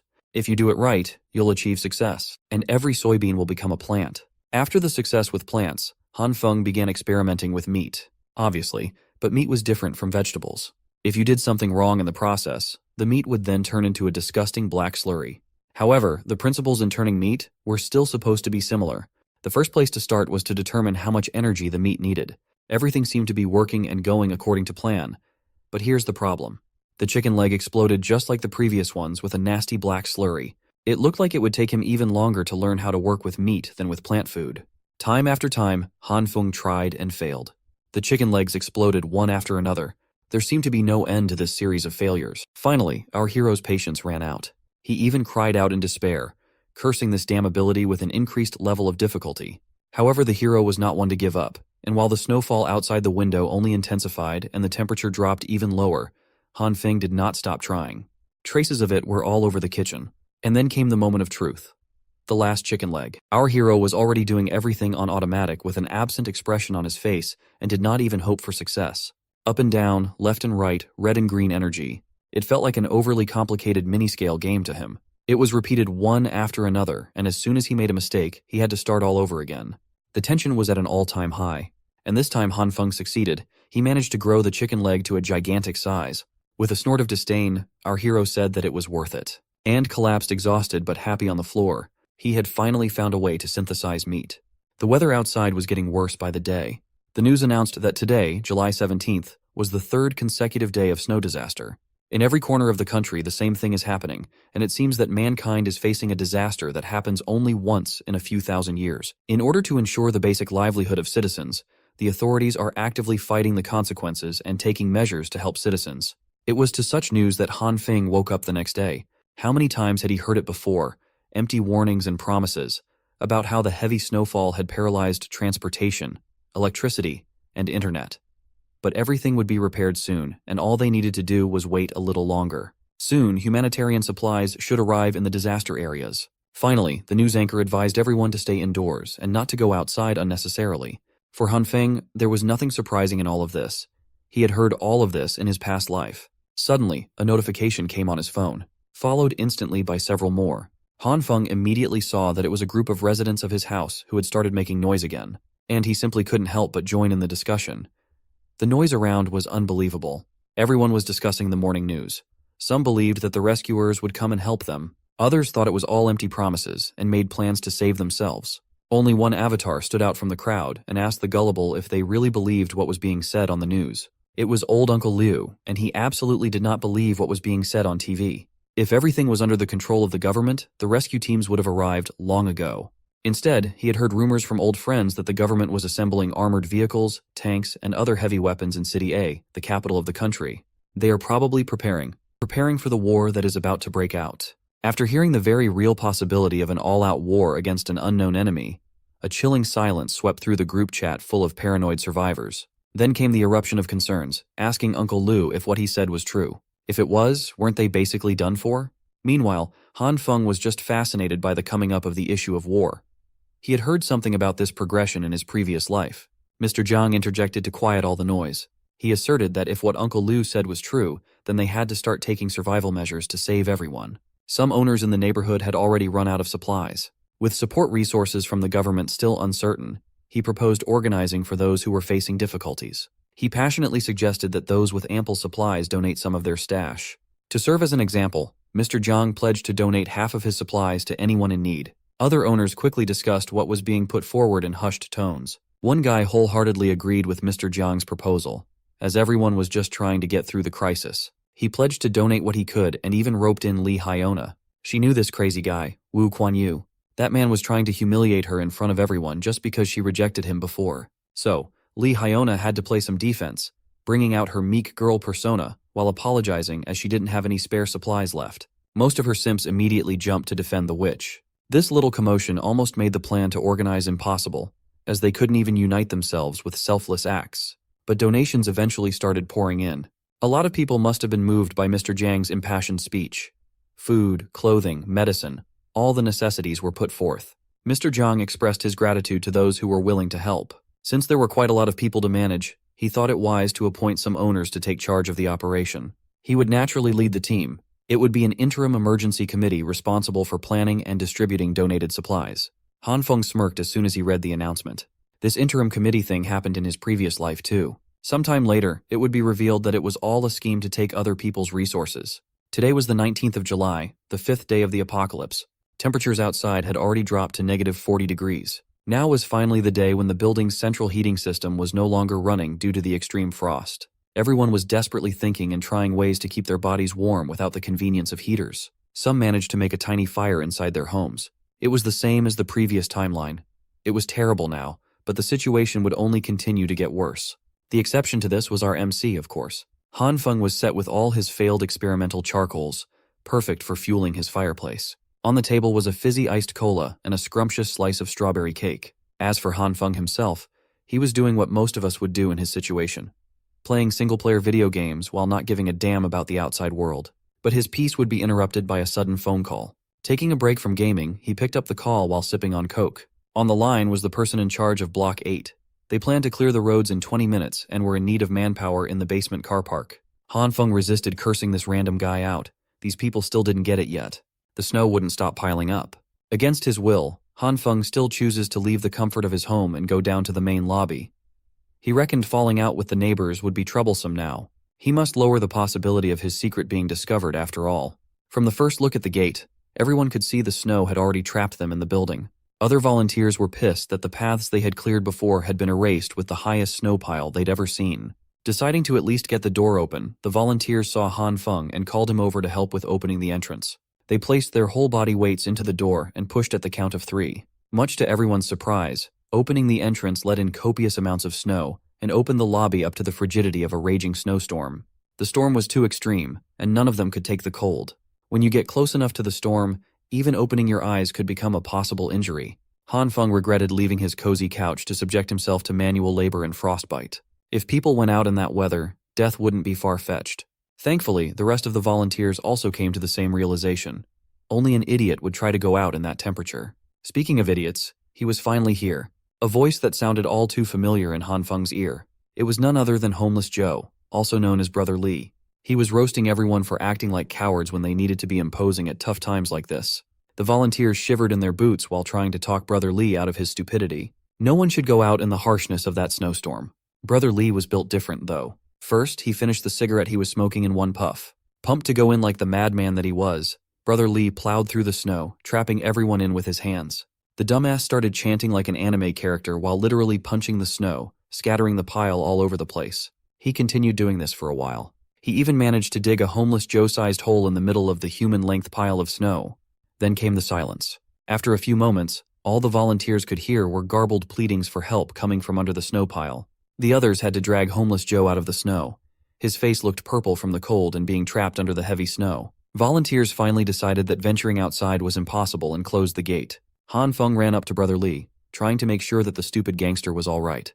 He asked everyone to go to the car park first so they could look for the person in charge of attendance. They could always decide what to do next when the snow stopped.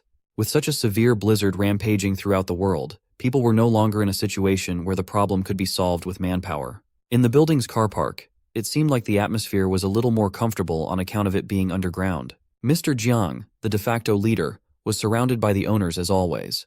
Upon receiving reports from the lobby, he concurred that the clearing operation should take a pause. Also, from now on, the basement car park will be the designated donation and collection point. Hanfeng stayed low-key in the background. This was the first time he had met that guy with the surname Jiang from the group chat.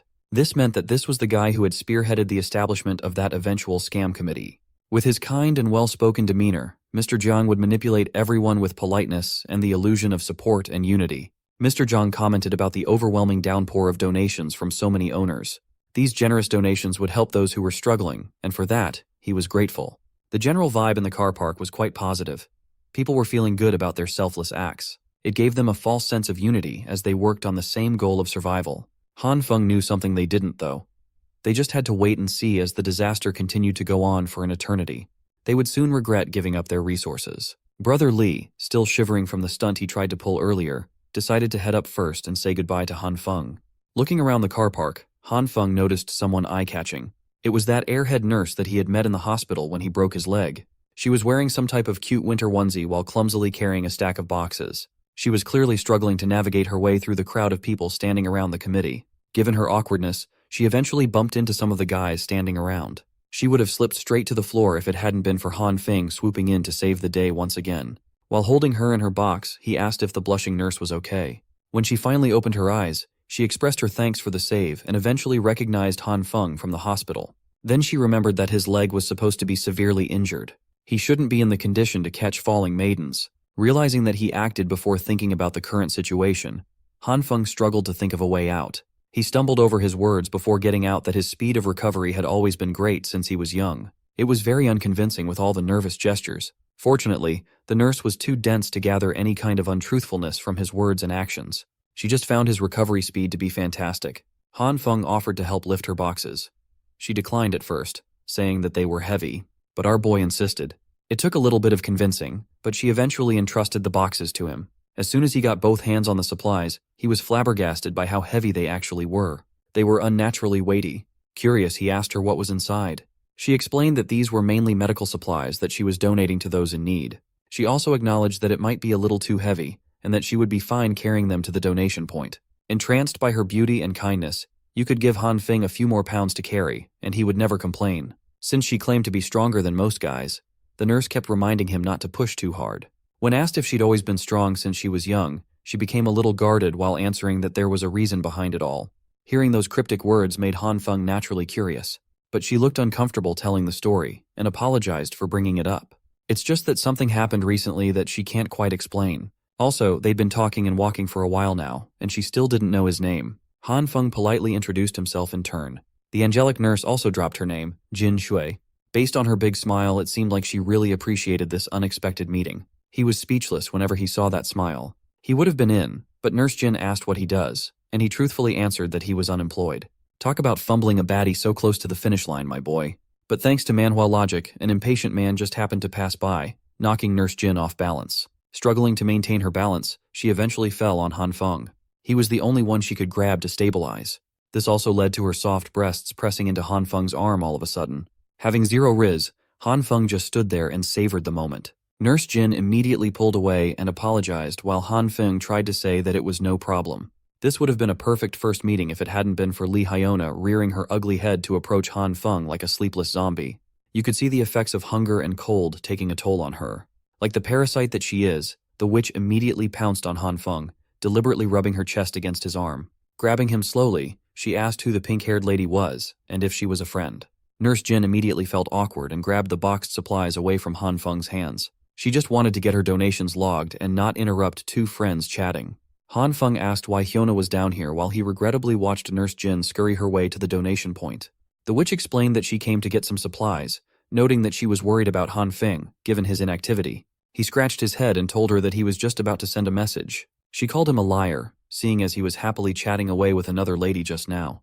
Then came the inquiries about whether he had any spare food supplies at home. She claimed that she was almost out of food and was wondering if she could share some of Hanfeng's. He didn't get pissed off or anything like that. On the contrary, he smirked. Continuing his simp act, Hanfeng claimed that he didn't have much food left either, but could spare some to share. But he'd only share food with people who reply to messages. Acting forward, he grabbed the witch by the waist and asked if she would be willing to accompany him to his place for a few days. Not used to the more confident version of her supposed simp, the witch lost her composure for a second. She pushed him away and smiled. Hyiona insisted that if Hanfeng wanted to chat, they could just do so online. Taking that as a flat-out rejection, Hanfeng turned back to head up to his place. Being in a very desperate situation, the witch grabbed him before he could get far, telling him to wait up. She asserted that he had changed quite a bit recently. Hyiona also claimed that she had always been very serious about her feelings.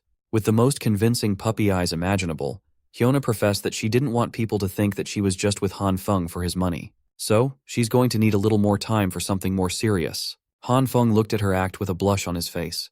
Thankfully, he checked himself immediately. If he hadn't already died once by her hands, he would have believed those words. But right now he just wanted to tear her ugly mask off. The thing is, he still hadn't found out who the man behind the witch was. Thinking about it now, why would he even go look for the guy when he could just act and proceed like he did in his previous life until Hyiona naturally brought the man over? This time he'll be more prepared. Sure, they have a steel bat, but Hanfeng has a sniper rifle. Realizing this, he decided not to rock the boat too much and joked that he was just teasing her. Now, the witch was feeling a little ashamed of putting on another acting masterclass for a joke. Still, Hanfeng asserted that he would wait for her message so he could deliver some food supplies the next day. With this, they finally bade each other goodbye. She even told him to hit her up if there was anything he wanted to talk about. As the witch exited the car park, an evil smile crept up at the corners of her vile mouth. Unbeknownst to her, Hanfeng wasn't the one being played this time around. He really liked tormenting her on the low-key. 2 days passed without Hanfeng contacting the witch. This turned into Hyiona blowing up his phone with angry text messages about the delivery of the promised supplies. Hanfeng was just letting all the salty messages pile in while he ate a piping hot steak meal paired with some fizzy drink. How good would it be to eat some good food while tormenting a witch who killed you in the previous life? Finally, figuring out the method to make some blissfully delicious meat was a game changer. The cold weather outside was perfect for such nice and warm food inside. While everyone was miserable in the cold, this guy was actually sweating it out in his bathrobe. Absolute Chad. He hadn't been just lounging around these past few days either. He conducted numerous experiments that allowed him to confirm 2 important things. First, his meat could not be expanded limitlessly. Second, just like soybeans, meat could be reproduced without a limit. His experiments had already yielded pounds and pounds of it. For every full stalk of beans sprouted, he would use half to grow more beans and eat the other half. He could freely apply the same principle to meat. Under the red and green light, half a steak and a handful of soybeans could produce a whole piece of steak. Exploiting the same process over and over would yield an unlimited amount of steak. After conducting numerous tests to put this hypothesis to the test, he concluded that he wouldn't have to worry about eating good food in the future. Some TV stations were still sending out reporters to chronicle the unprecedented snowstorm on its 19th day. It was August 2nd now, and even the picturesque islands of the Maldives near the equator had reached average temperatures of -42 degrees. The entire island had been engulfed by ice and snow. Even the ocean was freezing at a speed observable to the naked eye. It was unreal. According to expert readings, the ice layer had reached 55 centimeters deep. Similar situations could be observed in other countries near the equator, the supposed warm territories. Watching through his massive entertainment center, Hanfeng scoffed at the news coverage. In reality, The situation in the outside world was far worse than the media's portrayal. He was peacefully sipping on his daily red wine when a sudden noise from outside sent a shock to his system. Hanfong hurriedly made his way to the window and opened the curtains. He could see a building engulfed in fire from a distance. This was the 7th explosion incident in the past few days. Even Hanfeng was clueless about the cause. But what was certain was that this was not a good sign. There had been a ramp-up in the number of military helicopters flying through the city too. If he was clueless, so were the rest of the survivors. The situation outside was causing panic among the residents. All of them were basically camping around the basement car park to trade for goods and food supplies. Human greed knows no limits, so there were many residents taking advantage of others, leading to several conflicts and altercations. At the center of all this was Mr. Jiang, who was still playing the role of the reliable leader who provided necessary resources to the destitute for free. Today was a special day as Hanfeng decided to go down to the basement car park with the other survivors. He'd only been out of his place for a few minutes, and the cold was already getting to him. Every time he exited the comfort of his home, he regretted his decision. The real reason he came down was to gather some useful information. If it weren't for that, he wouldn't have shown his face to these people ever again. Before he was given the chance to reset, he remembered a rebellion sweeping through the neighborhood. If memory served him right, it should be related to the people in this basement. Right now, they were still standing by their promise to give away resources instead of outright scamming people. To find out what was really going on, Hanfeng decided to do some detective work on this messy and chaotic gathering. Based on the long lines in the collection area, it looked like the number of households facing shortages was relatively high. At the front of the line, a man was complaining about how few resources he was getting when he had donated several large boxes of supplies, while Mr. Jiang insisted that everyone was given an equal slice. With a single canned good and one sausage in hand, the man demanded his donated resources back. But the committee couldn't really do that. Since the disaster was ongoing, Mr. Jiang urged the man to look at the bigger picture and promised to pay back the man in cash several times over once things settled down. But a promise of money for an uncertain tomorrow wasn't worth anything right now. Finally, other people in the line started speaking up against the whiny man. They bashed the guy, telling him to stop being so shameless and move along. It didn't take too long for a mob to form around the idea of hating this shameless man who just wanted a few more supplies for his family. They were thoroughly under the influence of the interim committee. Hanfeng knew all too well that there was no way for the people in charge to concede their resources in this current situation. But placing yourself on higher moral ground against those who donated more resources at the start of the crisis was equally shameless. Speaking of shameless, the man, the myth, the legend, finally made another appearance in the basement. It was none other than Homeless Joe. Brother Lee. He looked a lot worse than a few days ago. He looked frail, sickly, and thin. It had been a while since the Gun brothers had seen each other. Brother Lee claimed that he wasn't doing too badly, but it was clear that he was. According to him, he was just trembling from being flustered and powerless, not to mention the cold. He was far from doing not too bad. Brother Lee finally admitted that he had been having a difficult time, just depending on drinking water to suppress his hunger, as he didn't have any food left. When the donation drive was in full swing, he donated most of his resources to the committee. In the end, his own supply ran out before the promised end of the snowstorm. In addition, the rations that the committee doled out were too little. If Brother Lee had only known how bad the weather would be, he would have kept more of his personal stash. Realizing that he had a possible solution for Brother Lee's plight, Hanfeng pulled the gangster closer to whisper a favor. Brother Lee pulled away in disbelief. Little Hanfeng just offered him 4 packs of instant noodles and 2 sausages to do a simple job. Hanfeng made a point of asserting that this would put a significant dent in his supplies. The gangster took it as his little bro was looking for an excuse to give him food. He was moved to tears, promising to remember his goodwill for the rest of time. Brother Lee grabbed Hanfeng with sincere intensity and assured him that this small matter would be settled without a fuss. As for the food, he could just swing by Hanfeng's house later. But first, Brother Lee really needed something to fill his stomach, so he lined up to get some rations. Hanfeng was just pleased with the perfect deal he cooked up.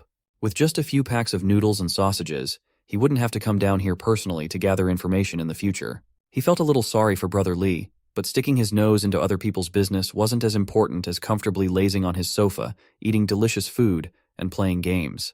Hanfeng would have had a perfect journey in the basement car park if he hadn't been spotted by yet another familiar face. After hearing his name, the next thing he saw was a palm heading for his face. Lee Hyona's version of hello for today was a crisp slap across Hanfeng's cheek. Not expecting to get assaulted so early in the day, he didn't know how to react to this absurd scenario. With anger in her eyes, Hyiona told Hanfeng that he had been a disappointment. The broke bitch proceeded to yell at him for not responding to her messages asking for food. She made sure to raise her voice so everyone in the car park could hear. Hanfeng was stun-locked. He just stood there trying to process what was happening. The witch he had been messing with just slapped him across the face in front of everyone. He hadn't even settled her previous life debts yet. Now she's coming into his space and slapping him for no reason? This was blasphemous at this point. With his anger rising at an alarming rate, he reckoned that Hyiona still saw him as that pathetic wimp, easy to bully. He remained silent for a few moments as she berated him for not responding. She called him deaf and mute, and demanded an answer to her questions. Hanfong took a deep breath, the cold smoking up the air. Then he proceeded to put on another act, sincerely apologizing to Hyiona. He explained that his supplies were stolen. He had placed the food he was about to deliver outside his door for a quick second to get his keys, but the boxes of supplies were gone by the time he returned. Hanfong claimed that he tried to look for the culprit, but hadn't found any clues at all. At this point, she looked like a crackhead desperate for her next hit as she asked him if he still had some resources left tucked away. He answered that he didn't have much, only enough to last him a few days if rationed to 1 meal a day. Hearing that he still had some food left, Hyona's unhinged face lit up with a blushing smile. She was back to her sweet girl act, and the transition was flawless. But when she asked Hanfong to split half of his food and just eat 1 meal every 2 days so they could both get through the disaster together, she looked unhinged. Hanfong could barely stand how shameless this woman could be. To be capable of saying such selfish words without batting an eye was terrifying. Well, in her eyes, this man was still just a tool to use when needed and nothing more. Letting her continue thinking that way, Hanfong smiled and lovingly concurred with the plan. He acted like a man who would stand by his promises and split his supplies equally with some girl. She even demanded to get the food now, but he scheduled the delivery for the night, insisting that he had some packing to do. She teased him that she'd be waiting for the message tonight. Heading back first, Hyiona wished him well and hoped he wouldn't catch the flu going around.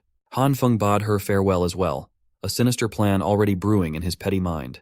As early as 8 in the evening, Hyiona was already badgering Hanfong for the food. She grew so impatient that she even went to the lobby near his room at around 9:30. She was shivering in the halls, alone, cold, and miserable. Hanfong was back to his favorite hobby, hooking Hyiona with bait, then completely ghosting her with texts and calls.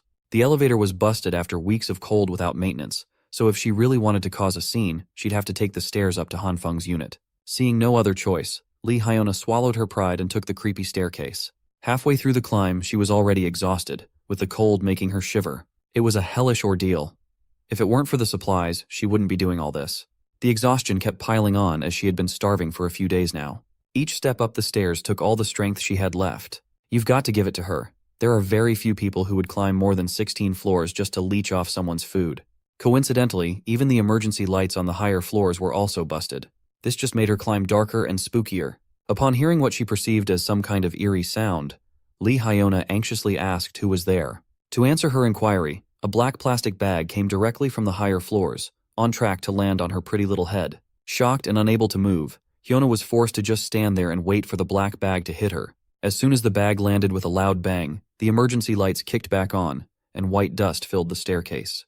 The always cheerful and smiling Hyiona was blasted with flour all over her head and body. In front of her was Hanfong.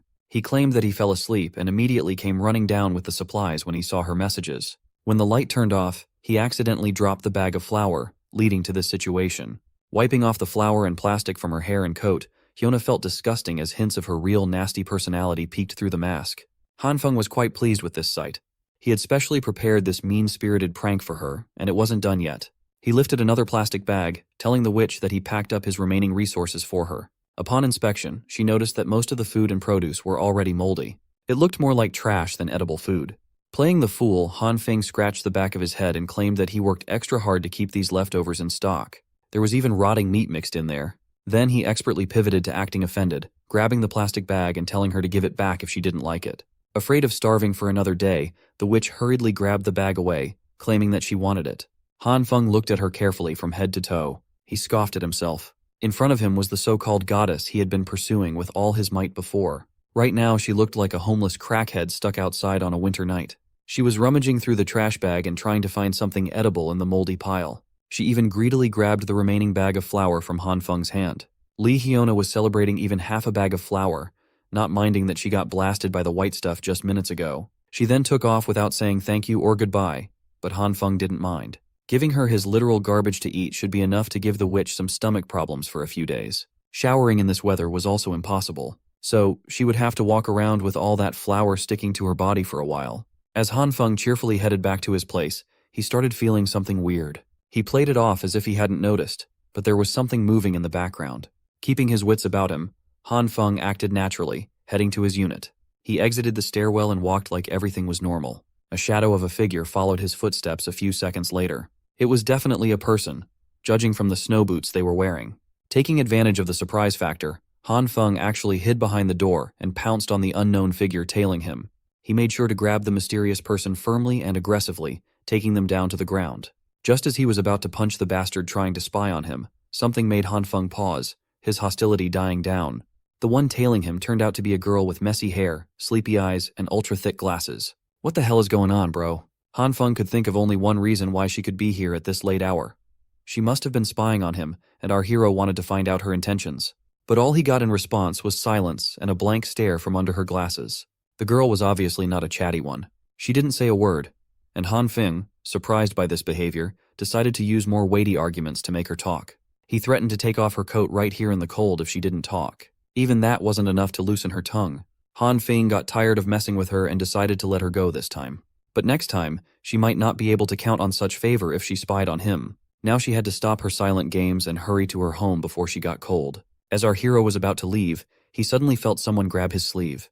This silent girl wasn't going to let him go so easily. Although Hanfong didn't understand what she wanted from him, she, on the other hand, just stared at him and remained silent. Hanfong told her to stop looking at him, and even threatened her to leave if she didn't tell him what she wanted. But instead of answering, she pointed at something with her hand, and pulled our hero with her. Even a laggard like Hanfong realized he was being shown something. They came to her room. It was surprisingly warm and bright inside. Our hero was even speechless. Looking around, he noticed piles of boxes of supplies. Of course, some of them were empty and the room was full of trash. But the fact that this girl had so many supplies weeks after the apocalypse began was incredible. Had she also prepared in advance? Hanfong directly asked her if she knew in advance that the ice apocalypse would begin, and surprisingly enough, she finally spoke. Although she said some strange things, it turned out that she had done the calculations herself and got the result that predicted a future ice age. She turned out to be the strange person who had been posting in the community chat about the coming of the ice age apocalypse before it happened. Hanfong, of course, didn't understand what she was talking about. It was hard for such a dumbass to realize that by doing research and calculations, one could sometimes know the future without even being a reborn regressor. But Hanfong knew that she probably didn't bring him here to talk about her research. And he was right. She had clearly shown him the real reason. The girl had a lot of screens in her room with CCTV footage on them. And on all of them was our hero. On the first footage, he was picking his nose while carrying a pile of boxes in an elevator. On the second, a delivery service was bringing a dozen gas cans into his room. On the third, Brother Lee brought him a gun case, and so on. It turns out that Hanfeng's first guess about this girl upon meeting her turned out to be correct. She had indeed been spying on him, and for a long time. She was now more comfortable than ever and didn't hesitate to change her clothes right in front of our hero. Her room was too warm to wear warm winter clothes. Hanfong still managed to blunder and misunderstood and asked why she suddenly decided to undress here. She simply replied that it was hot in here, but of course he meant something else. Why was she doing it here in front of him? He demanded that she should stop immediately and put her pants back on. Eventually, after a while, as much as he was against it, he had to take off his coat too. This girl had dangerous information, and until he resolved this issue, he just couldn't leave. So, summarizing what he understood, Hanfong realized that she was spying on him due to being suspicious of his behavior when he started stocking up on supplies before it even snowed. Fortunately, this monitoring wasn't for the purpose of gathering information on our hero for blackmail, but to find out if Hanfong was smart and capable enough to cooperate. Now it was just a matter of figuring out what she meant by cooperation. Talking was difficult for her, so the girl decided it was better to show. Along the way, of course, making our hero understand everything in his own way. Hanfong couldn't even imagine what she was going to do by making such movements. Of course, pulling out the generator from behind the bed, instead of what you think she was going to do. She just wanted Hanfong to teach her how to use the generator. She was a master of all things computers and books, but the everyday skills necessary for survival were critically lacking. After a while, the generator was up and running steadily. We'll leave out the fact that running a generator in a room is a very bad idea. Let's assume that this generator was hydrogen-powered and was fairly quiet. Hanfong hoped that this would be the end of her requests, but that wasn't the case. Her blue eyes were asking for help again. This time with the hot water boiler. Our hero quickly set it up, and now she should have hot water around the clock thanks to the generator's power. But still, Hanfong advised her to save water and remember to close the tap. Next, she asked for help with the refrigerator. It was an unimaginable mess, and our hero had to teach her that raw meat should be put in the freezer, not in the refrigerator. Otherwise, it will quickly spoil. Also, She had to keep everything clean, or she would soon get sick. And he wasn't going to do all this for her, she had to do it herself. Hanfong couldn't understand how she had lived to this point without knowing such basic things. He even had to show her how to change and connect the gas cans to the stove. She had to remember the safety precautions and clearly repeat all his actions. It only got more complicated from there. Hanfong had to teach her how to cook and roast food on the fire. Finally, when our hero was completely exhausted, a delicious dinner was ready, and he advised her to eat while the food was still hot. He himself couldn't understand how he'd gotten to this life. He had to spend all day babysitting an adult child. His new friend's ability to take care of herself was too low.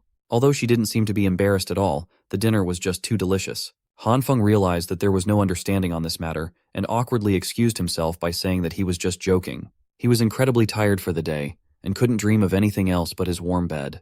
Turns out he wasn't the only one tired during the day. When he turned his attention to the girl, she was already asleep, and the table with food as a bed suited her just fine. This was the first time Hanfong had ever seen someone fall asleep while eating, but still, he decided to carry her to the bed. Who would have thought that he would spend the day teaching a child? During the night, the snowfall only intensified and the temperature dropped even lower.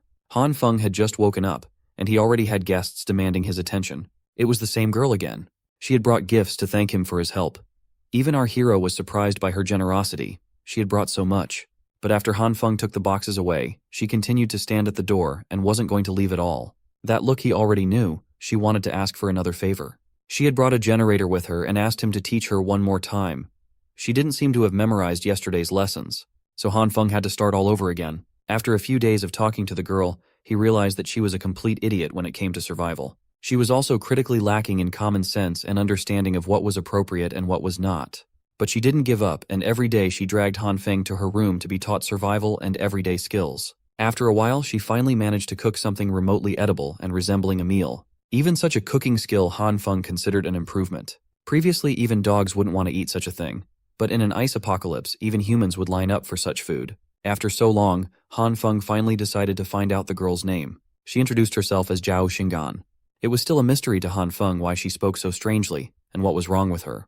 But he wasn't going to leave her to her fate. Meanwhile, downstairs in the basement where supplies were being distributed to the needy residents, things were not calm at all. The hungry residents were fighting amongst themselves for what little supplies they had left. Chaos reigned, and the residents began taking supplies from each other, arguing that no one could prove whose supplies it was. The weak simply fell from powerlessness, and the strong tried to grab more. It seems that the quiet days in this community are over. People were fighting for resources they felt entitled to. They guarded what little they managed to loot with their lives. Any attempt at stealing quickly devolved into mindless violence. These people punched and kicked one another mercilessly until their fists and shoes were bloodied. While everyone was hastening the collapse of civilization, Mr. Jiang remained calm throughout the storm. He amplified the volume of the megaphone in his hands and stopped the fighting altogether as everyone covered their ears in pain. Bro was using a real sonic attack. That's a real supervillain. After a few seconds of that grating feedback sound, Mr. Jiang finally addressed his fellow survivors. He asked them if they had had enough of the fighting. He picked up one of the badly beaten men and explained that just because of these few remaining resources, they were risking death. Wasn't that the definition of ridiculous? But the masses were still angry. Mr. Jiang was the one who suggested the donation system, and now they only received a packet of noodles every few days. If they didn't die fighting, they would die starving.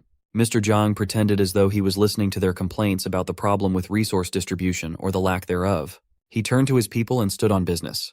If they were fighting for such ridiculous reasons, then perhaps they deserved to starve to death. Mr. Jiang posed the question of who caused this situation in the first place and urged them to think carefully. The irritated masses blamed him for this.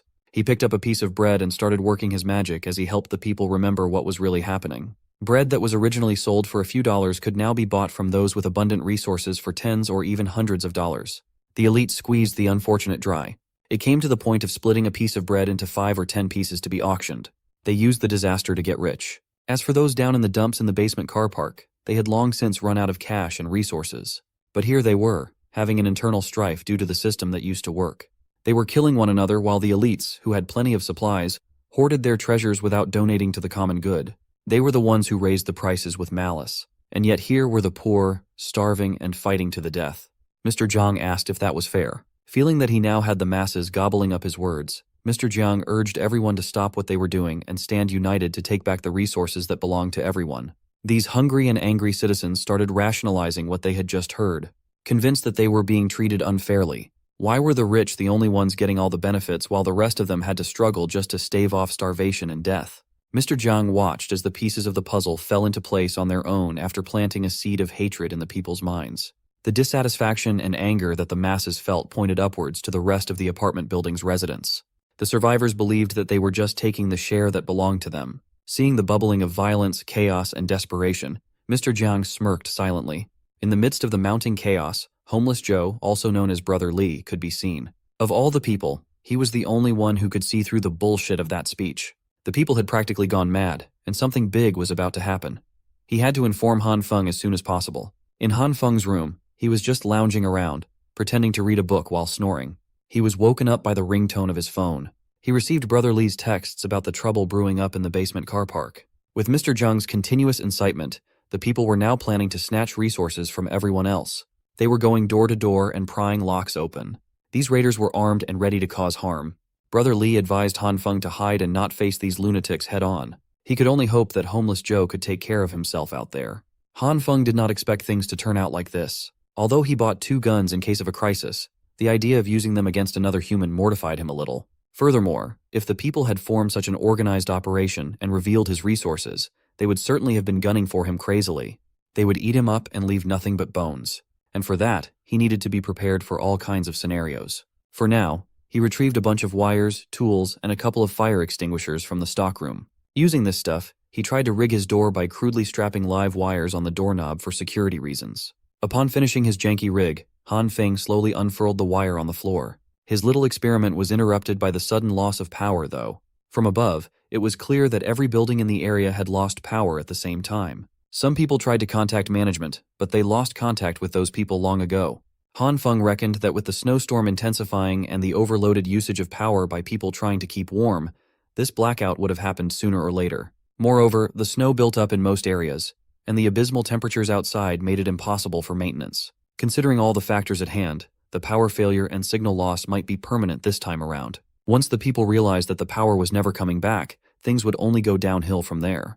Their feelings of panic would only lead to an even more serious rebellion movement. And that's when the real hell would begin.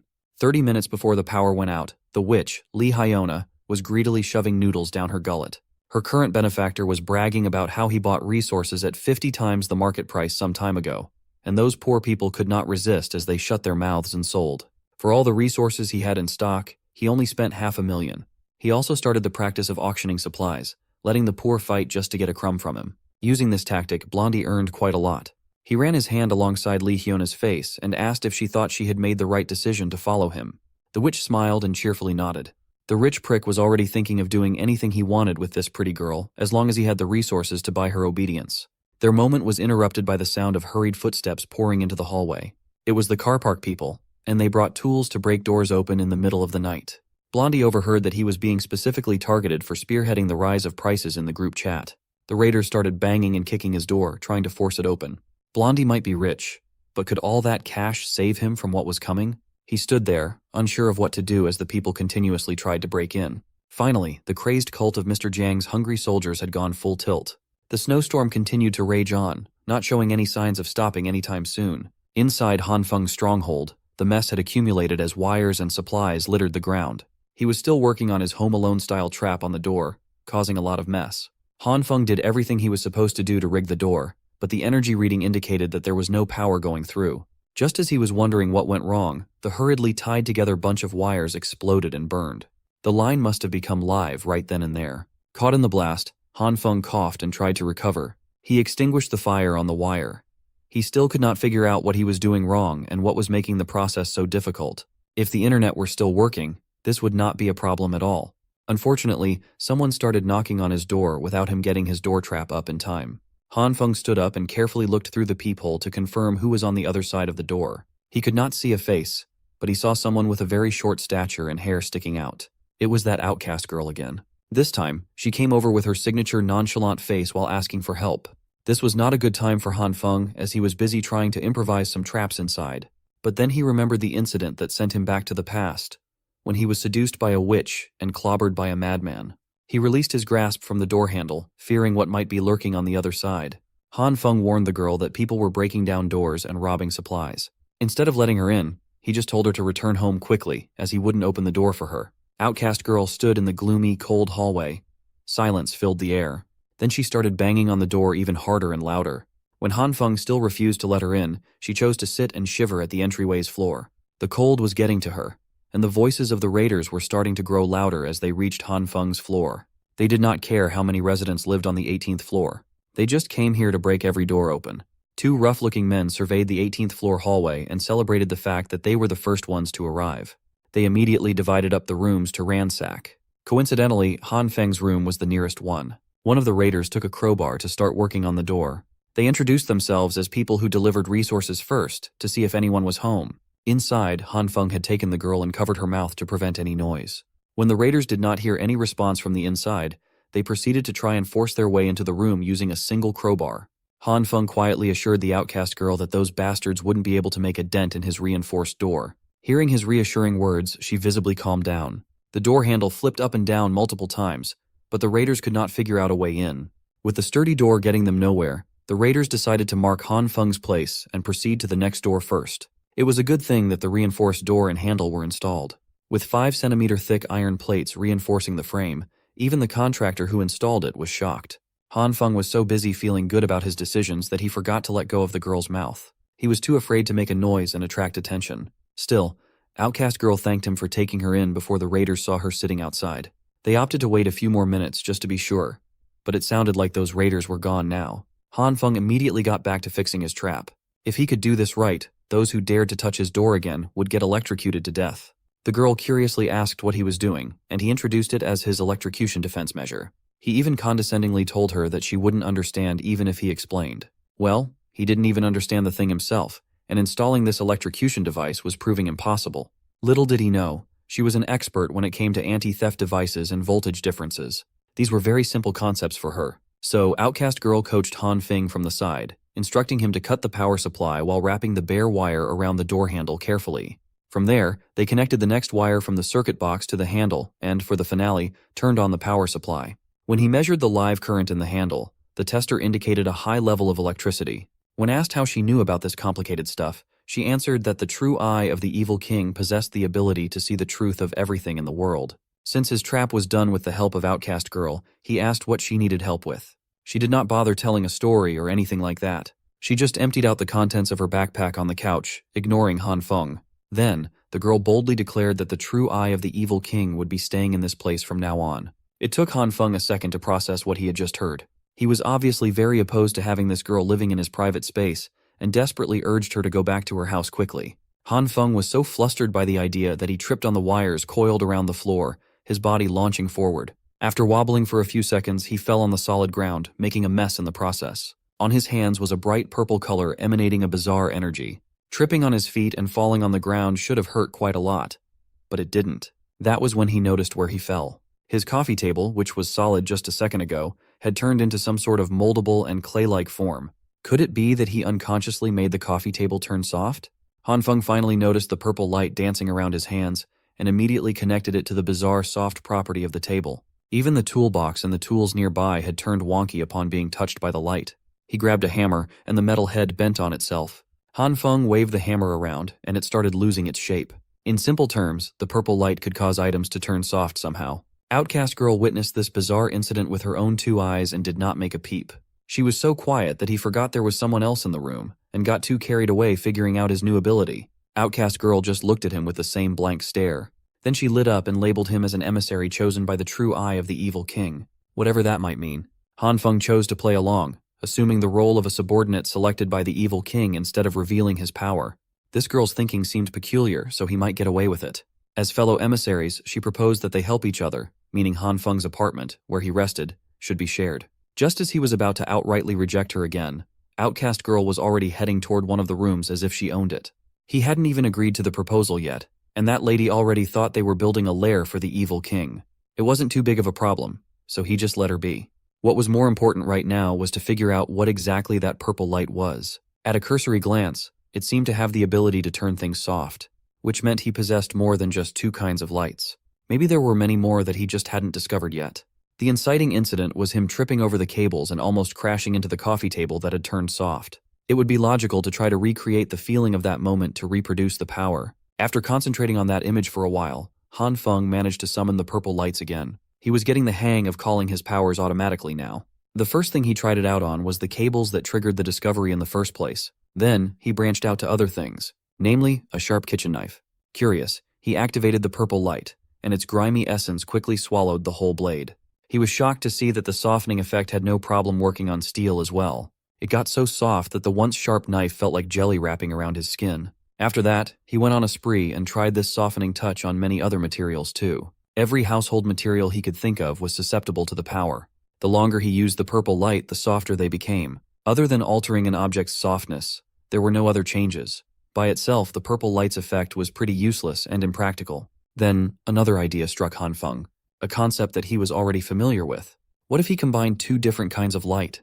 What if he mixed purple and green and applied them to a softened object at the same time? It did not take him long to get good at merging two lights into one. He grabbed the softened and melted-looking kitchen knife, applied purple and green lights all over it, and screamed, "Bankai," as if he was from Bleach. Much to his surprise, it really worked. The melted and softened kitchen knife returned to its solid state, tough and sharp as ever. Hell, he could even use the blade as a mirror, considering how polished it looked after applying the combined lights. He surveyed the room and found a box of tissues lying around. Curious, Hanfong did the same thing to a piece of tissue paper and tried to bend it out of shape. He had a very hard time doing so, which meant that he could change the toughness of an item when two different lights were combined. Moreover, the toughness that green and purple lights imbued in these objects was quite extreme. Speaking of toughness, doesn't he have a very important and practical use for this ability? Meanwhile, the owners who had raided other people's supplies were starting to act selfishly as they refused to hand over the resources they stole, choosing to keep them for themselves in fear of running out. They argued that they didn't want to split their hard-earned haul with the women and elderly, but they still had to keep it a secret, or they could get screwed if it leaked. While the raiders were plotting their shameless crime, one of them noticed something odd happening on the walls. Much to their disbelief, the wall of the 18th floor appeared to be wriggling around. Shining a light on its surface, a face started emerging from the supposedly solid concrete wall. It moved and grimaced as if it were trying to break free of the wall's clutches. The raiders might be tough criminals when they pillaged for resources, but this was something unexplainable and downright horrifying. As soon as the face's arms joined in, as though it were a ghostly apparition trying to break through the mortal realm, it was lights out. Anyone would have thought that they were witnessing paranormal activity in real life. The raiders hurriedly ran back to the floor below, afraid of what the 18th floor might have in store for them.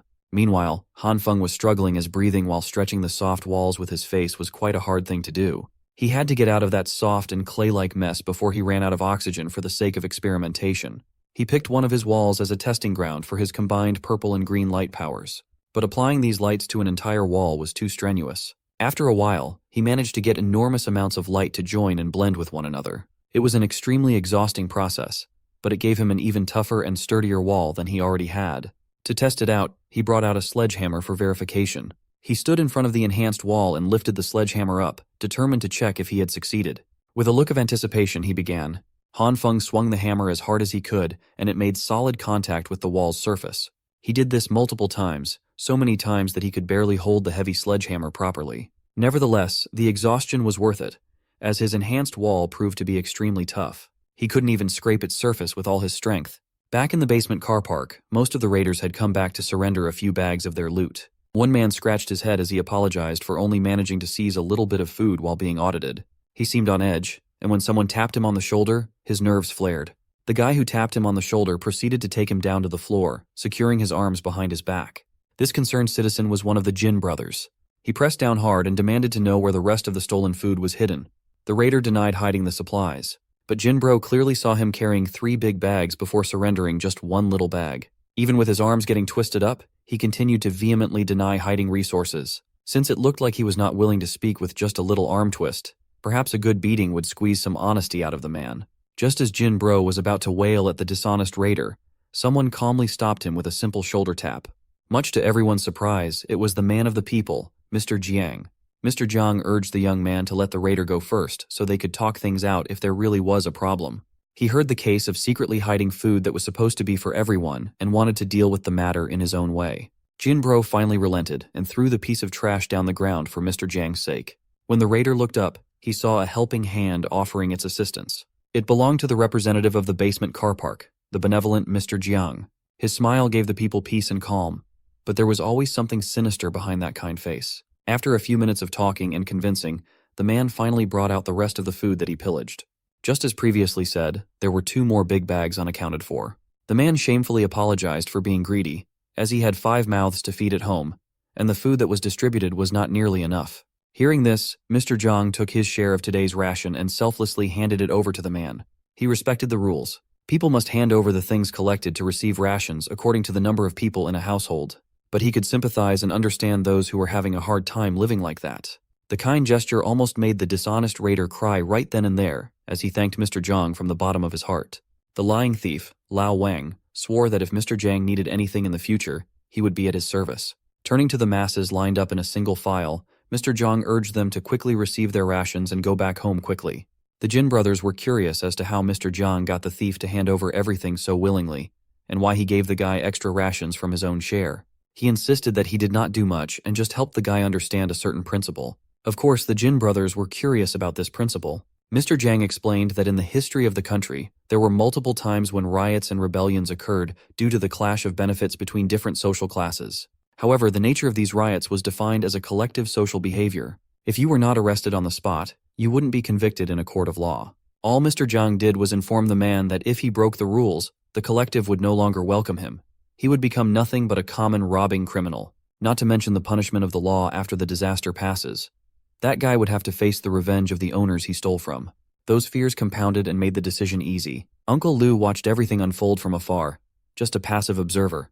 He knew that Mr. Zhang deliberately left the fact that within those groups of rioters, there would always be a leader leading the collective's actions. Heroes and even villains will always emerge in troubled times, and he could see that potential in this Zhang kid. As for our MC, he was still busy swinging his sledgehammer on different parts of his house to make sure that they were virtually indestructible. This activity was draining him quite a lot, but at least he has invincible windows now. Now that the entire house has been strengthened and toughness verification is also finished, he can finally chill, right? At that moment, someone started knocking on his door again. This is becoming more and more common. He treated softly on the floor and wondered if it was those resource-stealing neighbors again. Upon arriving at the entryway, he looked through the peephole to see what was up. Much to his surprise, it was none other than Hyiona calling out his name with tears in her eyes while shivering in the cold. This was an extremely familiar scene. She went on about how she couldn't betray the feelings he had towards her. That one can only understand someone's heart during tough times, and only someone who truly loved her would invest in her unconditionally.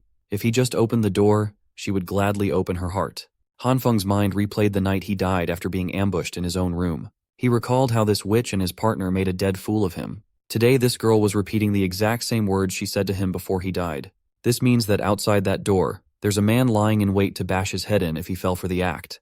Hanfeng's first thought, now that his revenge can finally be put into action, was to get the gun and kill this dog couple directly. But he stopped halfway through. Since there was no electricity right now, the enemy hiding in the dark would have the advantage while he was out in the open. If Hanfeng can't kill in one shot, then he might lose his life instead. If he used electric shocks, then tricking 2 people into touching a trap at the same time would be basically impossible. For now, he tried his best to calm down as he turned his generators off.